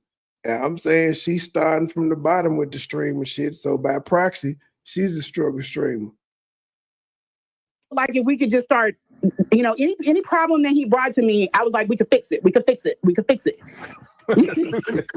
I think you've learned an important lesson, though. No, you can't fix him. He needs professional help. I don't have the letters behind my name to help him. Mm-hmm. Mm-hmm. Now, I am getting a little feedback from your phone. Oh, yeah. This might be because we're on a thing. Sorry. Yeah. Okay, so what I'd like to do is there are some follow-up questions. I want to start asking you some of these follow-up questions. And if you're in the chat, if you have any follow-up questions from the first interview or even from anything that we talked about here, you can ask inside the chat room. Okay. Is the feedback better? Let me see. Let me talk. I'm still hearing a little bit. Oh man. What you could do is you can call back in, and sometimes that'll correct the problem. Okay. Let me see too if I have the laptop really close. Is it better now? Okay. Let me listen. Yeah, I'm still hearing it in the background. Okay, I can call back in. Yeah, give it a try. I'll be here. Okay. All right. Mm-hmm. All right. Before she comes back in, I have the questions, and then I'll take any other questions inside the chat room. We have plenty of questions to cover here. I just want to reiterate that this is not an interrogation. All right. Some of y'all came in here thinking that it was going to be, and I'm going to tell you now, check yourself. Okay, just check yourself. Listen, it's just not necessary. All right. If you have a question, a legitimate question, type it in there. Okay. We don't have to disparage anyone, and we should check yourself. Meaning, you can't have pushback on the guest. You can't question the shit that she's saying. Check yourself. She's a woman. It ain't got to make sense to y'all. Check yourself. Shouldn't be. We should do that. Whatever you may think. Real talk. I don't give a shit. Okay. It's about respect. Okay. Well, you don't respect Umar. This is crazy. You don't respect Umar, but somebody got to respect this random bitch you got on your platform who cried about Umar not wanting to take her advice or her help. If you have a story and you come up on here, you want to tell your story and do it. I definitely would. Like I said, when I found out about it from the Yo Pussy Stink and I started listening, and I questioned her story from day one. I wasn't around for the first three. I caught part of this and I heard the backlash of what went on. And then I started listening to Tasha K and Storm Monroe and the other 10 interviews she went on. I was like, nah, this lady full of shit. What did Umar do to her? She said the most he said was he sent people in her space. But the real reason is this nigga did not want to take her advice or help any longer. Now, him be having no mood swings. That's who he really is. The nice guy is the act. That's the YouTube persona. He really the nigga that just cuss right there. He act like he don't cuss, but that's him. You see how fluid it came out? I don't give a shit. That's Lenae in real life. I say I believe off camera, Lenae mean as a motherfucker. Not saying he mean to his wife or anything, but he's just a mean person. I have a mean disposition. I'm quiet, but I don't like people. Being mean is my defense mechanism to keep people the fuck from around me. I think he's like that too. And we shouldn't be. We shouldn't do that. Whatever you may think. Real talk, I don't give a shit. Okay. It's about respect. Okay. If you have a story and you come up on here, you want to tell your story and do it courageously, you should be able to tell that story without people. She is telling her story, but niggas can ask questions. People disrespecting you inside the chat room. Why? Again, the conversation is disrespectful towards Umar. So why can't she be disrespected? And if anyone in here, if you can't deal with that, okay, you know what to do. Okay. On the other hand, if you have a legitimate question, type it in all caps. I'll put it in the document and I'll ask her. It's really that simple. All right. All right. I'm going to wait here for her to call back in. I want to thank everyone for tuning on in. I didn't put a poll up. If there's a poll question that anyone thinks, I could, let me know inside the chat room and I can put a poll question, because I don't think I put a poll question up here. Let me check real quick. I remember Lennon lost Black his woman shit when Whack Tone started fucking with him. First of all, it's too much. The other thing is, want to get himself fixed. He doesn't think he should be doing it. They see men who, that's not it. You're just not deserving of your time. You can put that time towards something. Nigga, you even asked the question, why would you even try to fix this nigga? That's the same thing that people in the chat were. That's why I don't agree with you saying he manipulated her. No, this bitch consciously made choices because she said she saw the good in him and she wanted him to win. He didn't have to manipulate her for her to do that. She could have went on with her life and he would have went on with his. Something else, or you can put that time towards a man who's on your level and who's willing to work with you as you work together on that level. You see what I'm saying? That's not Umar. See, so this is just something. See, you don't know what level this bitch on. To be careful about in male-female relationships. It's not your job to try to save someone or try to fix someone. That's just too much. And in Umar's case, I think it's actually impossible. Okay, just something for you for women to think about. Okay. Okay, Lenae. And y'all still ain't gonna stop this nigga from getting his dick sucked. Back. Let's get Lenae back on. Lenae, you there? Yeah. This nigga just posted where Suki Honey called him for she had a boxing match. This nigga is not studying y'all. Yes, I'm here. You're gonna hear some booms. Uh-oh. I got a pyromaniac. Oh, it's the fireworks. Booms, but I think, is the static on? Yeah, it is. Thank you. Okay, I think it was a laptop. I think it was a laptop. Okay, sorry. it's all good. It's all good. Okay, so there's questions in the chat room. Let me, one is from D That Is All, and thanks for super chat too, D That Is All. The question is, did Umar ever talk about his third baby mama with you? He never talked about the third baby mama. That was a shock. I asked him, I sent you the text message about that too. I asked him if he had. He never talked to you about him, but you asked him about him. Another baby mom. And he was like, huh? So. Oh yeah, you did. So you asked him if he had a third baby mama. And he said, huh. Send me that. Yeah. I love when people are like, she's lying. Like, I got all the receipts. Yeah, and you have. That's the other thing. A lot of people don't know what you sent me. Okay, so they're assuming too much. And again, if we have you on again. What you mean they're assuming too much? Nigga, if you didn't put it out, you in that whole line. Fuck you. I don't want to take your word for it. I don't want to take nobody's word for it when it's multiple people saying it's receipts out here. Produce them motherfuckers. And we'll go deeper and so forth and so on. But it's all good, okay? Yeah. Another question was, do you know if Umar has a team currently who helps him with his travel or event planning, donations or a bank account manager? No, it's a one-man band. He doesn't trust anybody. So that position I was in was real. I got there. I know people are going crazy about them text messages. That was a lot of gassing to get to that space to try to There was a lot of gas to get to that space. So you weren't being genuine. And we're supposed to feel sorry for you. Why? And on one hand, you're saying that you was playing around just to be able to get close. Get where I was, especially when I seen that he was unhealthy. When he was unhealthy, I was like, well, he's not Malcolm. Y'all don't know how hurtful it was to meet somebody that you thought you could have literally thought that this man is going down in the history books. He's going to be it. And then find out that he's not that guy. And then, so I felt like I could get in that space and I could help him be that guy. You know what I mean? Trying to save you. Yeah, it wasn't doable because that guy has also an ego that is bigger than his popularity. So he doesn't trust. Even when he was at Oxford and he's. Most people like that have an ego. You have an ego and you ain't accomplished shit. What's wrong with him having an ego? On live and he's got the camera in his crotches. I'm like, Jesus Christ, nobody else. Boosie's there. Nobody else is on live. Get off of live. Hold yourself to some kind of decorum. He doesn't read the room. He asked me. Says the lady who don't put on no clothes at all. She don't never dress up. About wearing something to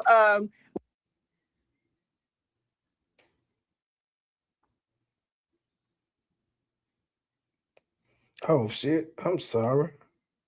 I hit When he was pause. in Africa, I said, no, that's not your.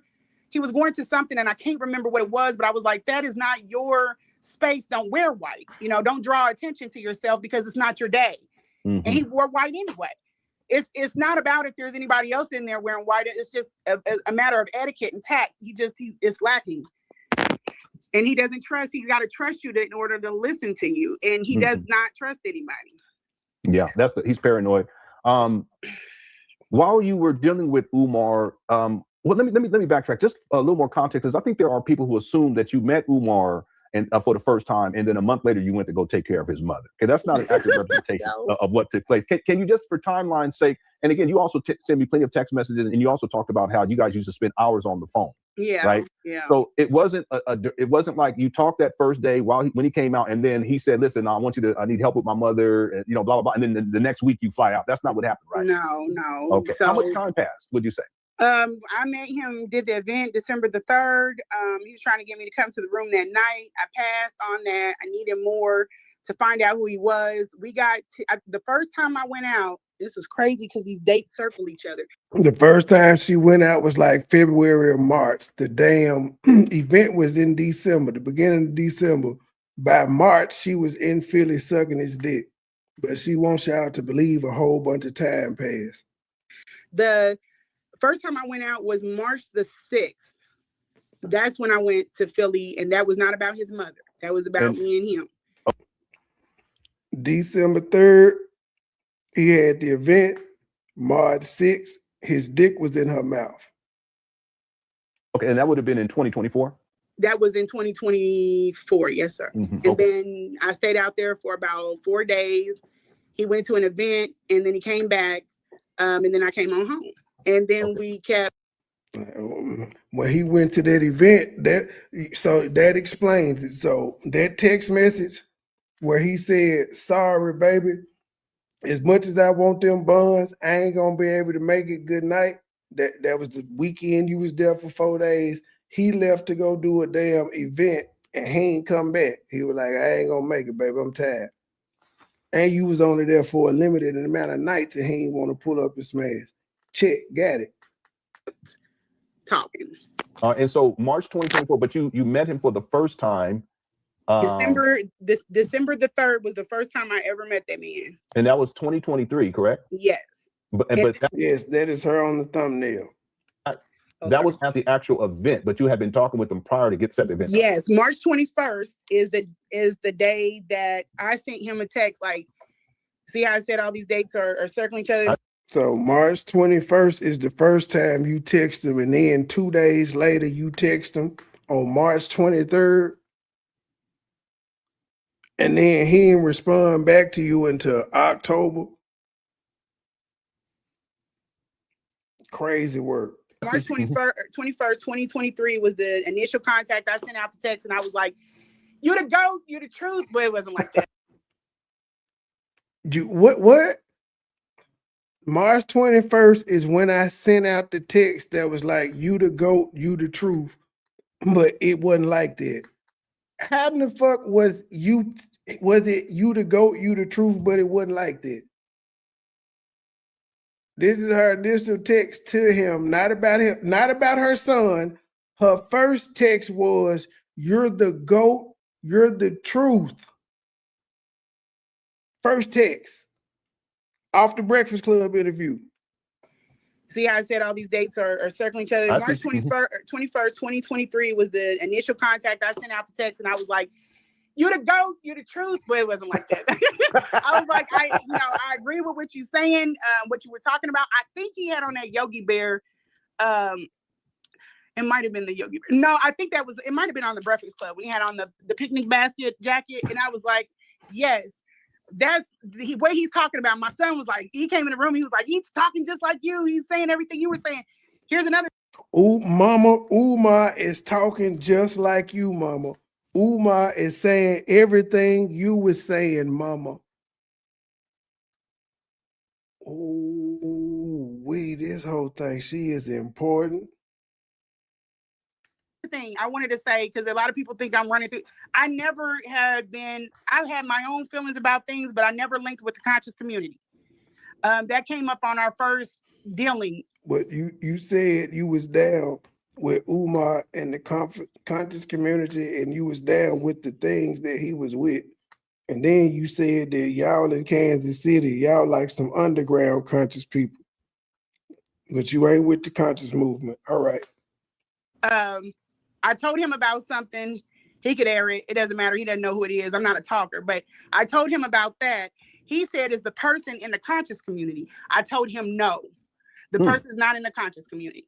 But I wanted to let him know because he's around a lot of known people that there was something going on there. And it wasn't sexual. But so she wanted to let Umar know that she was talking to another nigga that was in the conscious community, but it wasn't nothing sexual. So why did he need to know this?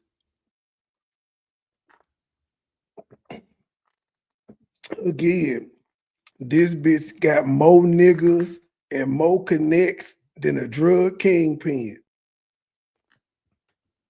After that, that makes a lot of sense why he asked me that, because the guy in the UNIA is actually an ex-Chiefs player. And I did not know that. So I don't even know. It's a lot of stuff that's unveiling to me that I want. Now she's aligned with an ex-Chief player. Boy. Wondered why he even contacted me. Look how Leonard looking. Leonard is like, what the fuck does this have to do with the price of tea and China, man? To come to my city, because we don't have a woke. We're not really woke here. They're like we're speckled about, but this is kind of like a kumbaya state, you know. And we're on a Bible Belt. So when he reached back out and he was like, "Can I do an event?" That's why I said what is kumbaya state, man? I don't know what the fuck that means. I ain't never heard that term before. A kumbaya state? All right. Rambling to try to, and here's the other thing. He had already been to the city prior. So where were you? Who were the people you were linked? Why ain't you dealing with them again? You don't burn. Man, because he asked you to do it. Because he asked you. That's why. He didn't have to go back to them. And then I did notice the flyer said returning back to Kansas City, Missouri. But man, you could have said no. You should have asked him that.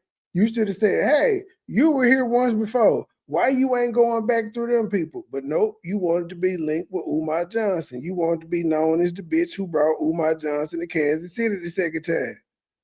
You asking all these questions in retrospect after you claim you spent about $5,000 bringing this nigga there. A lot of bridges, and this is a small city. So if I do anything here, especially with who my ex is, if I do.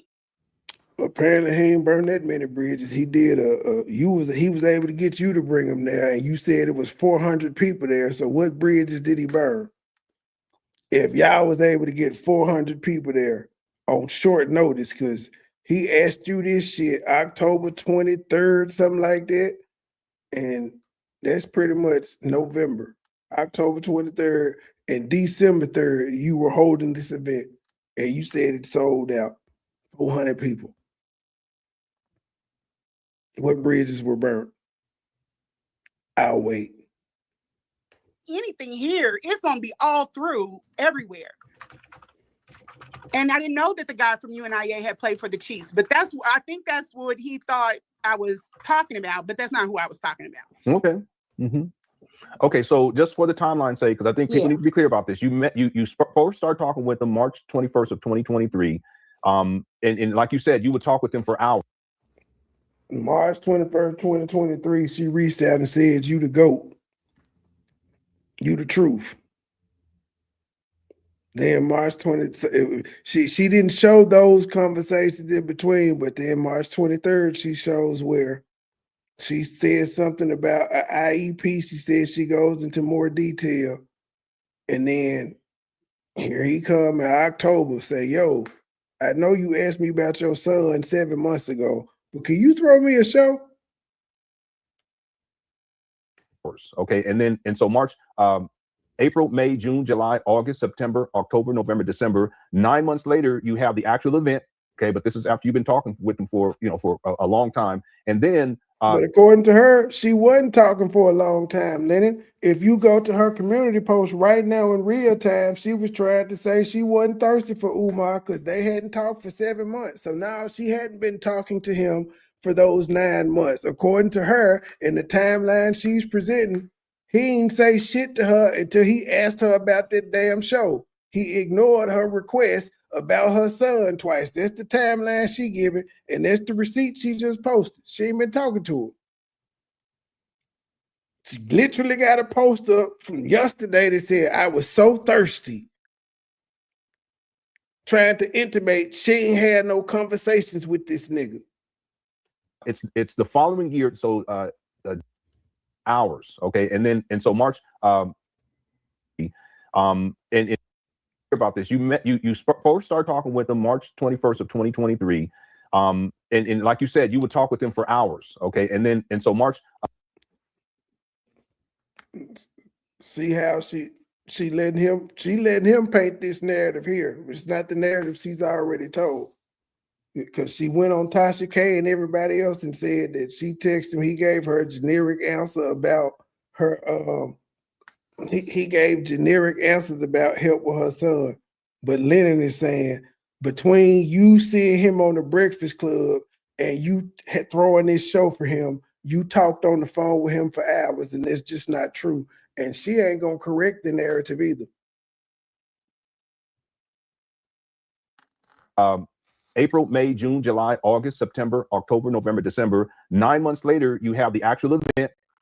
Okay, but this is after you've been talking with them for a long time, and then it's the following year. So January, February, March, 3 months after the event. So basically, it's a year before you actually go out to see him, and you guys are intimate. Yes. Okay. We've been talking. We've been, and then he also gave me a boot camp. They've been talking, but again, on Tasha K, and as she put on her community wall yesterday, because she heard Rim ask, what was it? Was there any conversation in between? That's what Rim asked last night. Her community post coincides with that. Rim was like, it wasn't no conversation. Y'all wasn't talking about nothing in between. And she put up a community post to say, no, there was no conversation. The nigga ignored me and asked me to throw a show. Now there's a whole bunch of conversation. They had been talking for a year. When the truth is, the nigga hit her up as she, based on her testimony on all these interviews, she saw him Breakfast Club, text him, talk about her son, you the truth and all of that, which I don't know. I don't know if the son was included because she just said the first time it was you the truth, you I love you, all of this other shit. I agree with you, yada, yada, yada. Then it turned into, she said something about her son and got a generic. Then she got a generic. Now it then turned to they was on the phone and talking and having conversations, but she showed a text message where there is no conversations between March and October, as if to say I didn't talk to this man. And then between October and December when they came, they talked on the phone for hours and shit. But she still didn't know anything about him when she picked him up. But they had been on the phone for hours.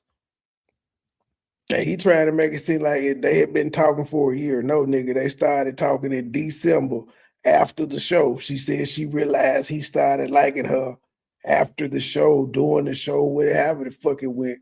So December, January, February, in March, she was there getting them cheeks clapped. 3 months. Camp. He said that we were going to have a boot camp in the city after. So there was, once he left the city, we could have even fell off, but he said he wanted to do a boot camp here. And you could have said no. When he left the city, we could have fell off. Why could y'all have fallen off if y'all had been on the phone for hours talking and shit, sharing innermost secrets? He had a lot of people signing a book. We were running around getting signatures, making sure phone numbers were straight. But the boot camp never came about. He never brought it to fruition. So people thought that, and I sent you some of this stuff too. People thought that, and this is the jacked up thing. When we had Umar's event, y'all didn't take no money up for the boot camp. The vendors at the front of the house I charged them a price that was contingent on us doing more events. Remember, I told you I teamed up with the guy who unlocked. Yeah. So we were going to do more events. I would never charge those people that amount. This is not Umar's fault. Now she telling you about a business deal that she worked out that wasn't contingent on Umar. The deal she's talking about is contingent on the young man and the young man's father. So they were supposed to bring Umar was the first guest. Then let's just use Brother Polite, Brother Inky, Shaka Amos, Sidnetta. They were supposed to bring in people after that. And so since that was the plan, she charged the people. She was like, well, we're going to do 5 events. So this is the 5 event price. That's not Umar's fault that the nigga that you was in business with killed himself, his wife, and his son. That don't fall back on Umar at all. Why is this part of the story? Now it's Umar's fault that she charged these vendors for 5 other shows that Umar had nothing to do with. Again, I ain't the smartest nigga in the world. I ain't in cybersecurity or nothing, but how come Lennon didn't catch that? Lemonhead Leonard, why didn't you catch that? But it was just for events, regardless. You were our people. If you had product and we had an event, you was going to the front of the house. Mm-hmm. So when we had this event, I charged them based off of that. When there was a boot camp where they could come back out and make even more money, then it seems like I charged them not a shit ton, but I charged them a little bit more than what I should have charged them had it been only one event, if that makes sense. You understand? You understand? So that what does that have to do with Umar though? Why is this being thrown in anything Umar did wrong? Based off of my reputation, people kind of got over that. I was like, hey, no, I thought there was going to be another boot camp. And you could tell by the text. What? So now Umar's boot camp was thrown into this mix of events that y'all were going to have, even though y'all talked about the boot camp after he left and before dude killed himself, his son, and his wife, y'all were planning on bringing other speakers in, not a Umar boot camp. So she didn't just lied on Umar right there. I charged these people extra prices because I knew before the show that Umar was going to have a boot camp, even though Umar didn't ask me about the boot camp until after he left town. Because remember, she said when he left town, we could have parted ways, but he talked about the boot camp. She had already charged the vendors that was at the first event before there was ever a boot camp, but she just blamed Umar on the reason that she charged them extra. Son of a bitch. These hoes be lying. There's no reason for Umar to be implicated in this shit. Because you charged niggas extra and the dude that you was in business with killed himself and the guest speaker who y'all were bringing other speakers in so he could always open up for them. So people could understand his skills and the people that were coming that he was opening up for could recognize him and possibly put him on. And that's what y'all would, oh, this bitch lied on Umar and said, it's because of the boot camp. For me, I got to take it back. Fuck that. This is the jacked up thing. When we pictures, making sure phone numbers were straight, city, we've been talking, we've been. This is important right here. And then he also gave me a boot camp. He said that we were going to have a boot camp in the city after. So there was, once he left the city, we could have even fell off, but once he left the city, we could have fell off, but he said he wanted to do a boot camp. That's key. Umar is gone, but he said he wanted to do a boot camp after he left. Now she's about to tell you the story about how she charged the vendors for 5 events and the boot camp that she didn't know existed before she took payment from these people is now included. He said he wanted to do a boot camp here. He had a lot of people signing a book. We were running around getting signatures, making sure phone numbers were straight. But the boot camp never came about. But he did. How could he do that at the show when you said he did that after he left? So at the current show, he was not running around getting people to sign a book talking about a boot camp, because you said that he didn't bring up a boot camp until after he left the city. You remember you said when he left the city, we could have parted ways, but he said he wanted to do a boot camp. Now she was running around at the event, getting people to sign up and shit. He said he wanted to do a boot camp here. He had a lot of people signing a book. We were running around getting signatures, making sure phone numbers were straight. But the boot camp never came about. He never brought it to fruition. So people thought that, and I sent you some of this stuff too. People thought that, and this is the jacked up thing. When we had Umar's event, the vendors at the front of the house, I charged them a price that was contingent on us doing more events. Remember, I told you.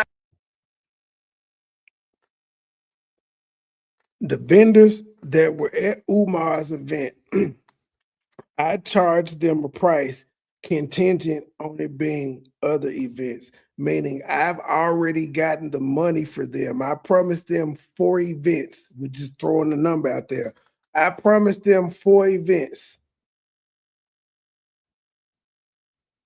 I gave them 1 with Umar. They were supposed to get 3 other ones, but unfortunately, my business partner killed himself, his son, and his wife. Umar didn't mention the boot camp until after he left, but now somehow she charged them for that event and Umar's boot camp, which hadn't even been thought of until after he had done this first event. I teamed up with the guy who unlocked this event, the vendors at the front of the house. I charged them a price that was contingent on us doing more events. Remember, I told you I teamed up with the guy who unlocked. Yeah. So we were going to do more events. I would never charge those people that amount, but it was just 4 events regardless. You were our people. If you had product and we had an event, you was going to the front of the house. So when we had this event, I charged them based off of that. When there wasn't a boot camp where they could come back out and make even more money. She didn't even know the boot camp existed when she charged these folks for multiple events. No, she put that money in her pocket. What she charged them vendors for, she put it in her pocket again. It was supposed to be other speakers, like they probably would have got Brother Polite and all of them, but her business partner killed himself.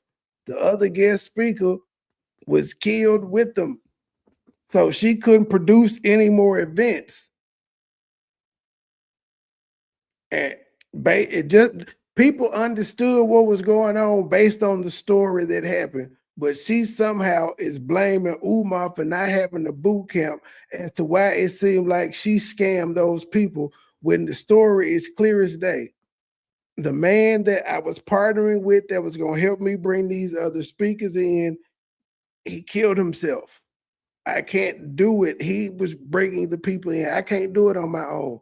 The easiest thing to do was to just refund the money. But like, okay, just give me 150 for whatever. I'm taking 150 for what I charged you for the first event. I give you the rest back. That's the easiest shit in the world to do. But no, blame it on Umar. Then it seems like I charged them not a shit ton, but I charged them a little bit more than what I should have charged them had it been only 1 event, if that makes sense. You understand? You understand. So that, but based off of my reputation, people kind of got over that. I was like, hey, no, I thought there was going to be another boot camp. What you mean? I thought there was going to be another boot camp. There was never a first boot camp. There never was one, and Umar was not part of you and your business partner's plan. Your business partner didn't know shit about a boot camp.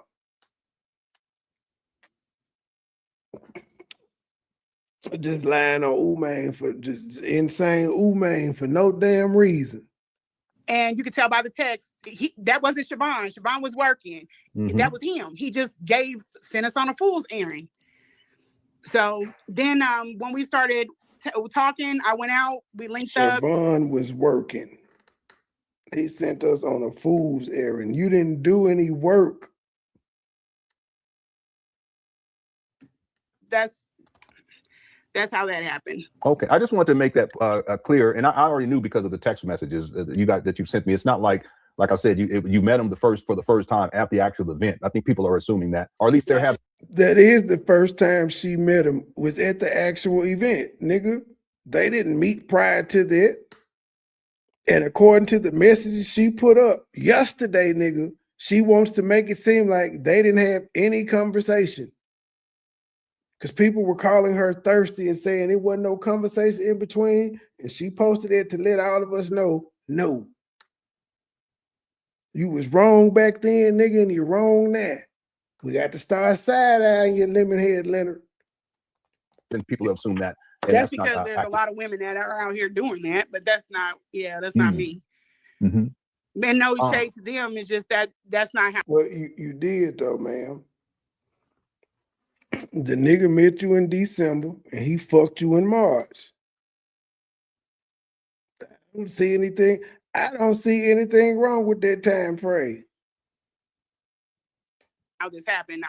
I would never put nobody alone in my home, and I'm supposed to be COINTELPRO, FBI, DEA, everybody looking for me. I wouldn't just take somebody, snatch him up. He knew now. Well, he didn't think you was COINTELPRO until you came on Leonard's platform acting like that's what you were doing. You said you had to run a lot of game to get close, and after he let you out once, you was like, I got to get back in, and I'm gonna start keeping receipts. That's how you painted it. You made it seem like you got close to him just to gather information to go on Leonard's podcast and tell. This is for Tasha K and all of this shit. My character ain't nothing, but he knew what my character was. That's why he put me next to his mother. I see. And you knew what his character was. That's why you got next to his mother, and that's why you stuck his dick in your mouth, because you knew what character he was. It goes both ways, man. If he knew who the fuck you were, you knew who the fuck he was. And you could have Googled him. He couldn't Google you. So let's get to some of these questions, if you don't mind. Okay. And I'm starring them inside the chat room, so I'll try to get to everyone. And this one is from Jessica. She had asked, who takes care of the mother when Umar's mother when no one is there? Someone needs to report this. I'm behind on the stream. Let's see. Okay, so basically, to the best of your knowledge, when no one is there, who's taking care of the mother? He tells me, and by the text messages I have, that some other aide. So he has somebody there taking care of his mother, according to what he told you and by the text messages. What are we talking about here? But this is I have a problem with that. I'm not saying with you. I'm saying with what he's telling you, because I ain't got no problem with you. I got a problem with what he telling you, that there's another aide there. If there is another aide, would that be someone who is professional doing that, or someone that he just brings in? I don't know. Why would it matter? She's just a bitch he brought in, and you ain't got no problem with her unqualified ass doing it. Why would you question the other motherfucker and not question why she would be doing it? You have no problem with him bringing this. She's a strange bitch too. She ain't from no agency. But you ain't got no problem with her. The condition that I got her when I got her, and it's kind of like where I started getting like almost attached. The condition when I got her, she was not, he wasn't happy with the care that she was getting. So he took a chance with me. And then I was okay with it, not because I'm gullible, but it had a dual purpose for me. I'm just like that. Like I could take care of her. I could start working on my project, tend to her when she needs it. And then I'll be able, How you gonna work on a project and tend to an immobile person and deal with your autistic son? Keep in mind, her kids ain't involved in none of these goddamn plans with Umar and his wife, his mama. He would be able to get some help also, because I would be in the house holding down the house. This is in text. This was not to ensure me being his wife. or even one of the co-wives or nothing. This was so that he could find his wives. I felt I was doing all of this so Umar could find his wives. I was gonna take care of his mama. I was gonna clean the house. I was gonna cook for this nigga so he could find his wives. She was helping Umar find hoes. Felt like he was gonna pick a bad. He was gonna make a bad pick based off of using poor judgment. Mm-hmm. So I came into the space to buy him time, and it's in. I came into Umar's space to buy him time.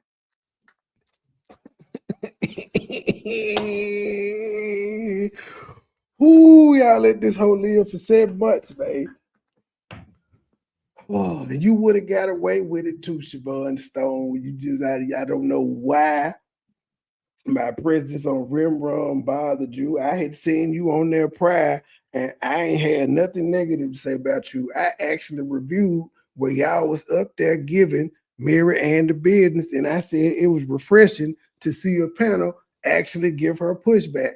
I also said I agree with you. It seems like everything you said, Mary Ann tried to duplicate. So I was definitely not against you. I wasn't bringing up shit I said in the past. I apologized to you, and you still acted like a rabid bitch for no reason.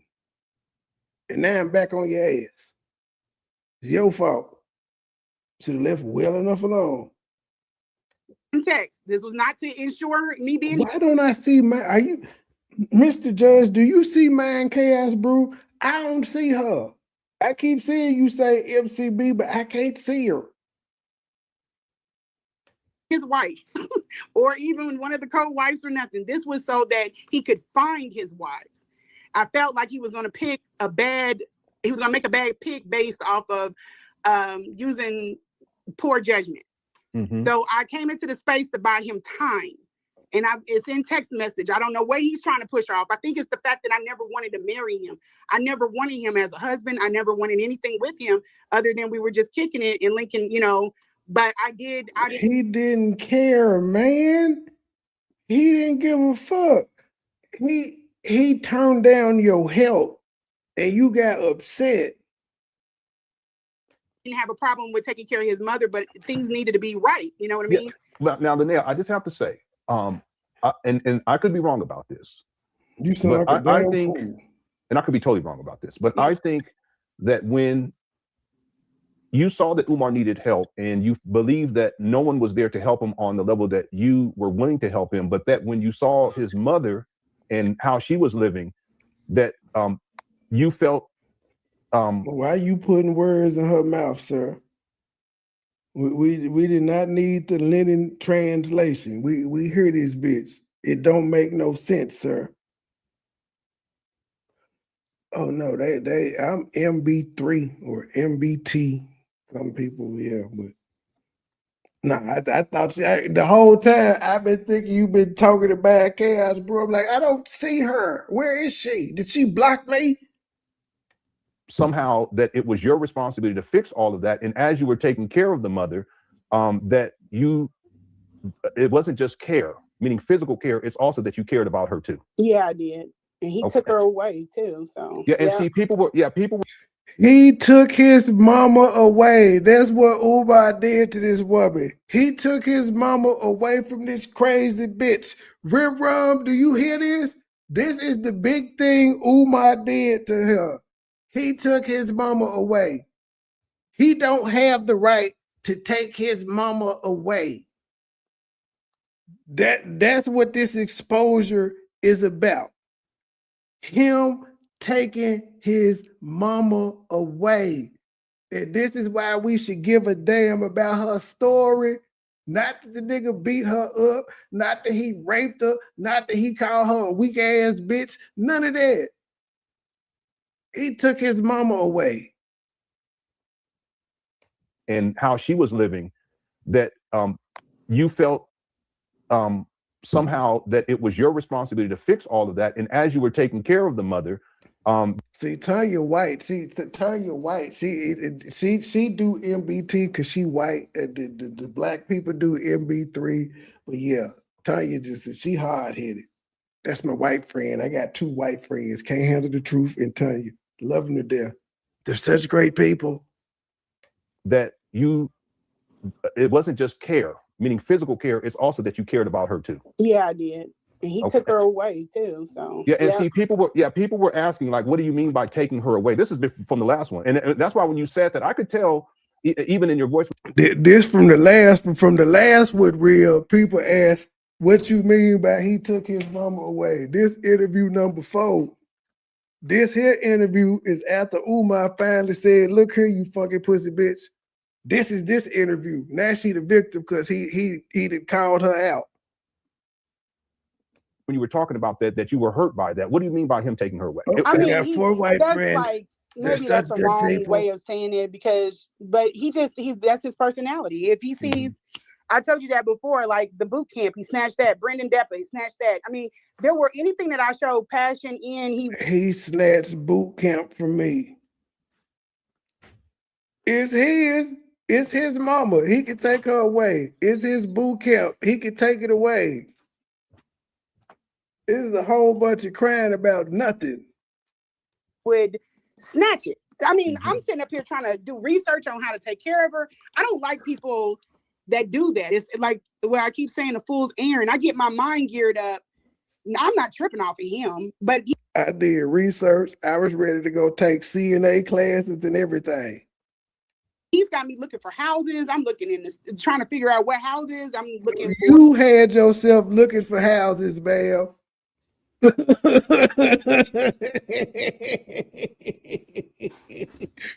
had me looking for houses. I didn't want to be his girlfriend, though. I just wanted to help him fly. I wanted him to see his full potential. I wanted to see him become the prince of Pan-Africanism. And he took it all away. Like where I keep saying, the fool's errand. I get my mind. I'm not bitter, but he took it all away. Geared up. I'm not tripping off of him, but he's got me looking for houses. I'm looking in this, trying to figure out what houses I'm looking for. Like, how do I lift somebody her size, being my height, and all that is stuff that I do not have time. I have things on my plate, but you got things on your plate, yet you found time to do all of this shit. When do you sleep? I was willing to give it time if it was something that was going to make things better. This is like me saying, hey, I need help with setting up a platform. Lennon, you have your family, you have your kids. If you do all of this work, setting up a skeleton, and I don't show, it's just like I'm sending you on some bullshit errand. When you get the work done, you like, wait a minute, what? You cost me time, and I don't have time to play with people that I don't know if his interest slips or he just says things to keep people kind of like lead them. So Umar didn't do anything to her. On, and I don't mean that in any other way than what it was as far as with the projects, but then cut it loose. If you can say these nasty, vile things to people, tell people, hey, I don't want to be bothered. Hey, I'm done with this. Hey, I don't want to do this. None of those things are in. He ghosted her. Umar ghosted her. He didn't communicate with her that he was done. He just ghosted her. And instead of her taking the ghosting for he don't want to fuck with me no more, she started trying to throw that old pussy at him. The text message. I have to ask, if yes, let's say when you came out there, if the mother wasn't there and it was just Umar and the situation was as it was, meaning he was living in filth, it was a hoarder situation. The mother's not there, so it's not that you're there to take care of the mother. Do you think that you would have stayed and kept dealing with Umar?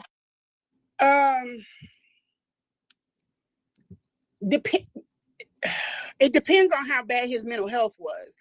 If that makes any sense. If I felt like he could man it, he just needed to find. It's not my. The mother's not there, so it's not that you're there to take care of the mother. Do you think that you would have stayed and kept dealing with Umar?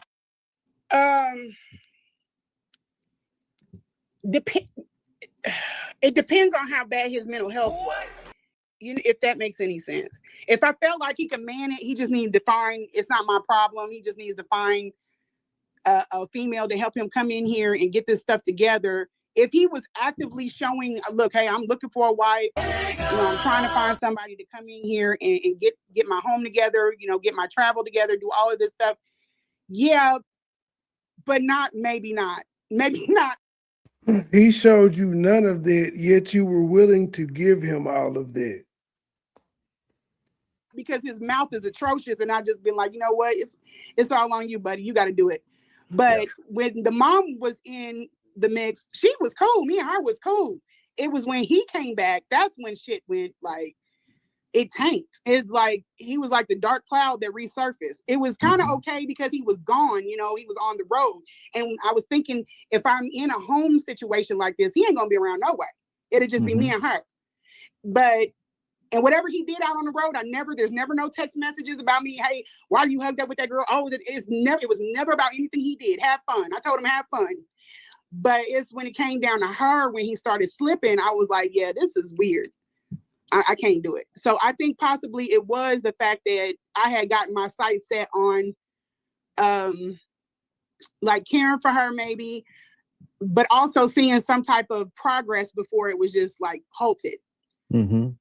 Yeah, the reason why I ask is because I think that there was a part of you that felt like you could fix Umar. And again, you had been speaking with him, and you told me for hours on the phone, but also a lot of text messages for about a year before you actually met him in person. I think that on some level you felt like you could fix him, but then on the other hand, I think that you seeing how the mother was living, that extended this sense that somehow you were going to fix all of this. I just think it's just way too much. I think I was just, and then my kids are grown. Maybe I did borrow it, and I just wanted to. I don't like leaving people that are not in a better space than what I found them. You know what I mean? I totally understand. But again, sis, but no, that's not my mom. I didn't mean it like he could do whatever he want to do. That's his mama. But I just, Yeah. She still called no one. Yeah, I understand. And people are asking, what do you mean take her away? But I see what you're saying. That it wasn't just a job for you. That you really wanted to turn things around, not just for Umar, but for the mama too. Okay, but no, I haven't even gotten to this level with my own mother yet. I was. Yeah, I understand. And people are asking, what do you mean take her away? But I see what you're saying. That it wasn't just a job for you. That you really wanted to turn things around, not just for Umar, but for the mama too. Okay, but no, I haven't even gotten to this level with my own mother yet. I was like feeding her and we were talking. She's funny. She's hilarious. Y'all think Umar or something. She is hilarious. But yeah, so there is maybe even that bond. And I know there are people that have done CNA and then they come in and something's happened with their people and they feel some type of way. But this is why I work with numbers. I don't work with people because numbers is the same. They don't change. People, it's heart wrenching. So okay, so let's get to these questions if you don't mind. Okay, sure. So I'm going to pull them up, and again, there's a lot inside the chat room. I tried my best to archive those, and we'll do our best to get through all of them. Okay, thanks everyone too for being patient during this live stream. I'll go in reverse order. And I asked this before, but I asked again: did you ever see Umar being violent? No. Okay. No. Okay. Another question was: have you ever been to FMG, and if so, how much work was getting done? I forgot about you, Snow. Was there any work getting done? I decided out of mind. I forgot. I didn't go, and he didn't know about it. No, you the fourth. I didn't say, "Hey, I'm going up to FDMG." I went from my own because, to be quite honest, I was really passionate. It's Snow Cold. It's Tanya. It's can't handle the fruit. I can't handle the truth, and now Mr. Judge. You the fourth white friend. Passionate in that too. That's where I wanted to. There's text messages. I wanted to go to paint day. He wouldn't let me go to anything. Sis, it's you doing too much. She wanted to go to what? She wanted to go to paint day. He wouldn't let her. I thought she told y'all she didn't want to be seen in public with Umar. She didn't want to be attached to Umar, but she wanted to go to paint day. She also told y'all, that's what I'm saying. Umar fucked with her so much, he never took her to FDMG, nor did she come to paint day. But she wanted to go. Why did you want to go? You did say you went to go see it. Was there any work getting done? I didn't. I just saw. Okay. No. Okay. Another question was: have you ever been to FMG, and if so, how much work was getting done when you? And you did say you went to go see it. Was there any work getting done? I just saw the outside of it. I didn't go, and he didn't know about it or anything. I didn't say, hey, I'm going up to FDMG. I went from my own, because to be quite honest, I was really passionate in that too. Mm-hmm. That's where I wanted to. There's text messages. I wanted to go to paint day. He wouldn't let me go to anything. Sis, it's you doing too much. I'm telling you, just too much. And I can tell you were good. I wanted to go to paint day, but I did not want to be seen in public with Umar. I didn't want people to know I was attached to Umar, but I wanted to go to paint day. How did he stop you from going? Just like you got in the Uber and went there, you could have got you a plane ticket and went there. Good people. You good people. You my kind of people, but you was trying to fix everything. Yeah. And he's not worthy of that. He's not even receptive to that, let alone being worthy of it. You know what I'm saying? Yeah. Or maybe she just wasn't the one. Have you ever thought about that? Yeah. But he wouldn't. He wouldn't let me. Like I couldn't. He was like, it was there for everybody. You scheduled me to link up for hooking up, but you don't want me to come paint. I can't paint. Ram. Do y'all hear this? This ain't a scorned woman, but y'all just heard her say, you can hit me up to talk about linking up, but you can't let me come paint. It's the same lady that told y'all she did not want to be seen in public with Umar Johnson, yet her feelings are hurt that he wants to fuck her, but not have her come paint. She wanted to be seen. Fuck what she's saying on these interviews. Listen to what she's saying, why she's on these interviews. We know she's supposed to be mad at Umar, but the truth come out the longer she talks. He took his mama away. That's one. She wanted to paint. She said she didn't want to be visible, yet she's upset that he's scheduling her to fuck and come out and fuck, but he won't let her come paint. But she ain't want to be seen in public with this nigga. And this who Lemonhead let in the door. But I'm wrong for saying she bitter and she scorned. I got it all wrong, and I'm hearing what the fuck she said. He wouldn't let me, like I couldn't. He was like, it was there for everybody. You scheduled me to link up for hooking up, but you don't want me to come paint. I can't paint. But you're there for everybody else. Probably because he had other people that he was dealing with. You know what I'm saying? He told me, and that's the whole thing. I told him, I was like, I'm not. He told me he got hoes. I have a good way of compartmentalizing that. I didn't want him, so I wanted him. I loved seeing him with taking pictures with women. I wanted him to find somebody good for him. I didn't want him. I think I just wanted. I was on the mission. I was not on him. You know what I mean? What mission? You didn't know this nigga. What mission? I thought he was incapable of a mission. The only reason he's incapable of the mission is because he didn't want your help anymore. I'm hard on the mission, and there's a saying, follow, and I've been putting it in the chat, follow the mission, not the man. But when the man was slipping, it started to affect the mission, and that bothered me. Okay, real quick, just for even more context, when you say mission, you're talking about helping the community to do better. Umar's supposed to be someone who's there to help the community do better, and you wanted to participate in that process. Yes. I'm very, very big on, and I'm actively in it. I don't just but since you see, I think Umar, he probably looks out for women like that, the ones that they're down for. And now Umar is out here looking for shit that Umar wasn't looking for. Umar asked this lady, she said yes. Had she said no, we wouldn't be here. But it's somehow Umar's fault that she said yes when she could have said no. And he looked for women like that. Umar did not ask it. Let's get it straight. And here I go making Umar sound like Barack Obama, and that's not my intent. Umar did not ask this bitch to hit him up. Umar didn't ask her son to show him the clip from the Breakfast Club. The only thing Umar asked was, can you throw me a show? She said yes. Umar said, can we do a boot camp? She said yes. Umar said, can I have some of that pussy? She said yes. Umar said, can you take care of my mama? She said, yes. Umar said, can you clean the house and redecorate? Yes. Can you find us a house so we can all stay in it? Yes. How is he looking for her when she called him first and she could have said no? At any stop along the way, she could have said no, but the woman just told you Umar pulled back. Umar took his mother away. Umar stopped fucking with her.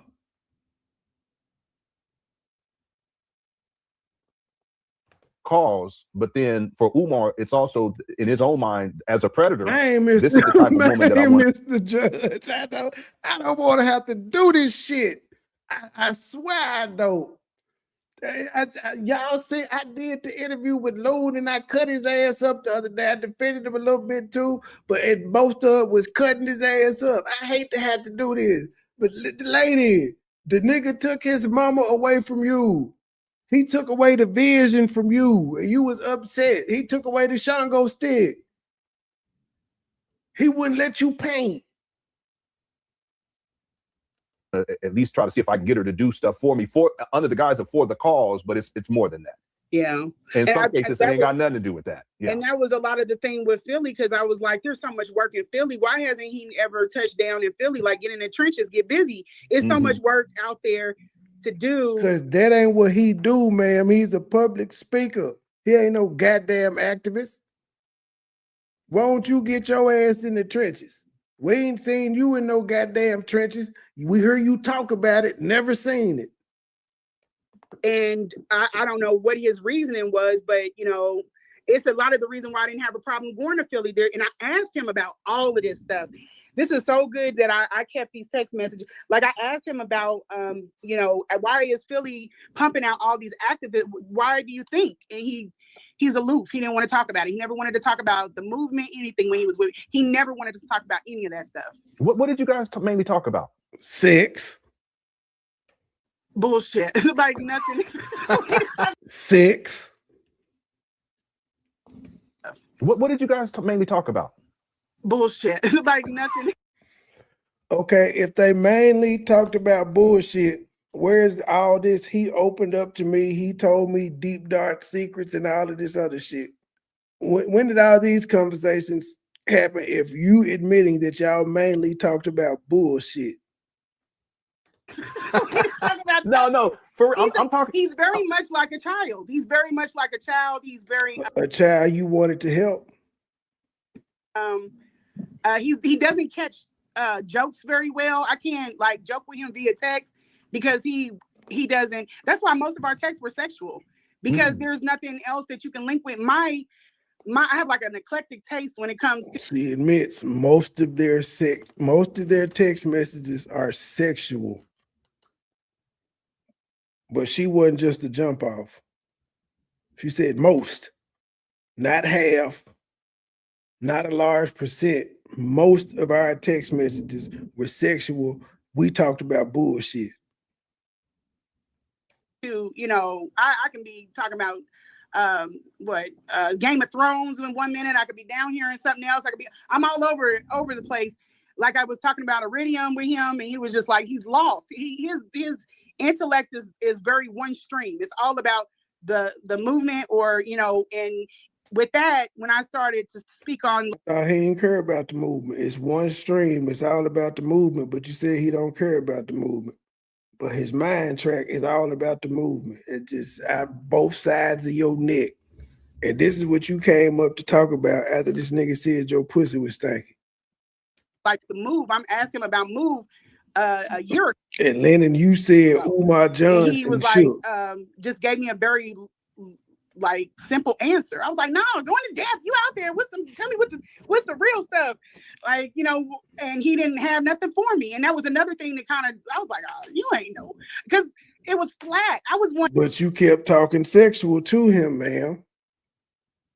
You got a chance to be with somebody who is pumping themselves up as a revolutionary. That's just an Umar, though. Right. I thought she didn't want to be with him. She told y'all she didn't want to be with him, but listen to what she just said. what's the real stuff? Like, you know, and he didn't have nothing for me. And that was another thing that kind of, I was like, oh, you ain't know. Because it was flat. I was wanting to be, you got a chance to be with somebody who is pumping themselves up as a revolutionary.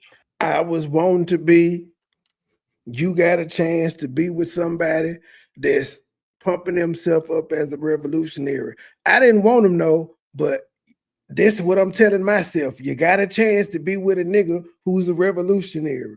And she is a victim. How? That's just an act with Umar, though. Crazy. Yeah, that's just an act, though. Once he gets on stage, yes, and that's what his followers don't get. Like I thought we was gonna be sitting on the bed talking about all these wonderful things about the movement and passing conspiracies. He don't want to talk. She thought that was gonna be on the bed talking about the movement. She wanted to be Mrs. Umar Johnson. Talk about that stuff. He want to talk about ordering DoorDash. He want to watch Netflix and chill. That is a you being gay. What's wrong with that though? Lennon is laughing. What's funny about if I speak about the movement all day for a living, I don't want to talk about this shit when I go home. I want to talk about you from out of town. You ain't cooked shit. What we eating? Let's watch a movie. What the fuck is wrong with it? Lennon, when you get home, do you talk cybersecurity with your wife? Yes. And once I figured it out from, hey, Lennon, once I was out there and I figured it out from them 4 days, because he was like, what you going to do? Because I don't want you laying up in a hotel room. I was like, I'm about to get out here and see Philly. What are you talking about? And after I figured it out after them 4 days, this the first visit. Then I tested it. I said, I'm going to the Moneybag Yo concert. He was like, oh, what is that? I was like, you don't know who? I was like, never mind. Because there's a lot of stuff he don't know. And so it's a diss he don't know who Moneybag Yo is. And I was just testing it. I wasn't going, I'm not a child. I wasn't going to that. But I was just testing it. And I played a lot of drill music when we. Well, you weren't going, you were just testing it. Ain't that childish to say you're going somewhere knowing you weren't? We're in that hotel. He didn't have no problem with it. I was literally in the bathroom rapping, curling my hair, and he's like, he didn't have nothing. I'm in the bathroom curling my hair to go nowhere, playing drill music. He didn't care. And to say about it. I'm listening to K Camp, and he's just like, oh, well, I don't even know what is he supposed to argue with you about your choice of music? That is. I listen to a lot. I listen to everything. Yeah, but you did say though. I'm sorry, I apologize. You did say in the last interview that Umar's he's really just a regular person.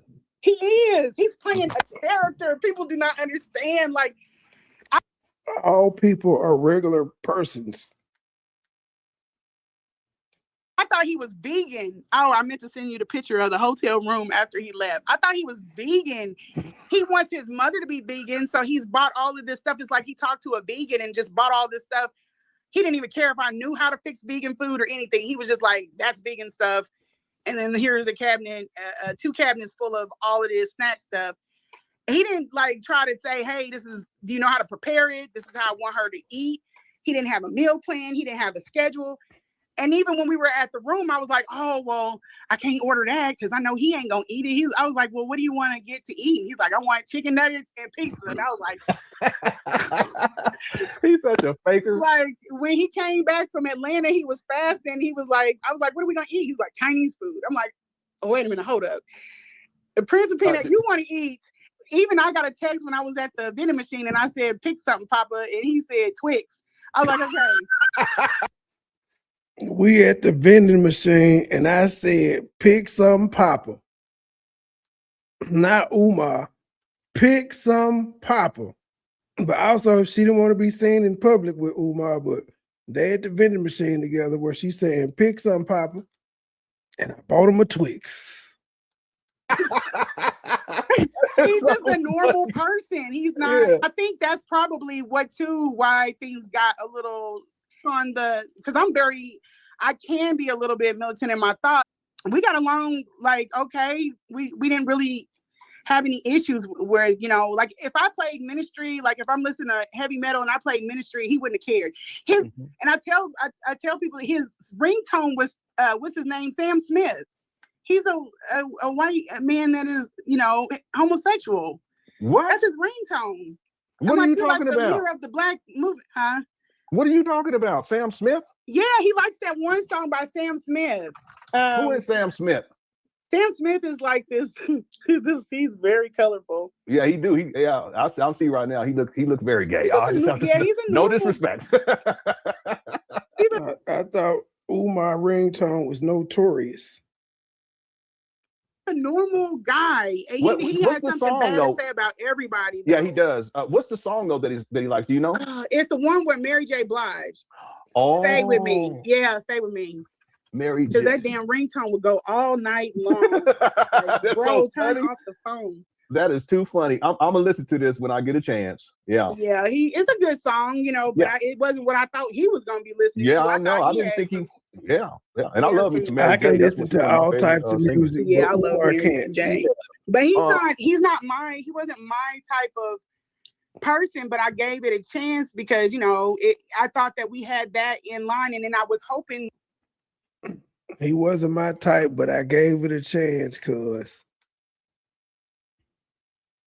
But he wasn't my type of person, but I gave it a chance because, you know, I thought that we had that in line, and then I was praying that he was one of those men that want to pour into you. He's not one of those men. I was hoping and praying that Umar was one of them men that will pour into you, but I didn't want this nigga.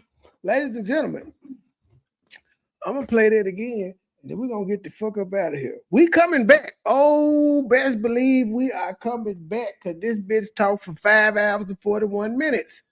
So there's more shit to unpack. Just listen to that. I wasn't attracted to this nigga. I ain't want to be with him, but I gave him a chance because we had the mission in common. And I was hoping and praying he was one of them men that pour into you, but I didn't want shit from him. That we had that in line, and then I was praying that he was one of those men that want to pour into you. He's not one of those men. No, he's not. No. To the next episode, little channel, big voice. We out. Low key niggas hating, but they don't want no beef. State gang, true sippers, bitch. I bet we gon' eat.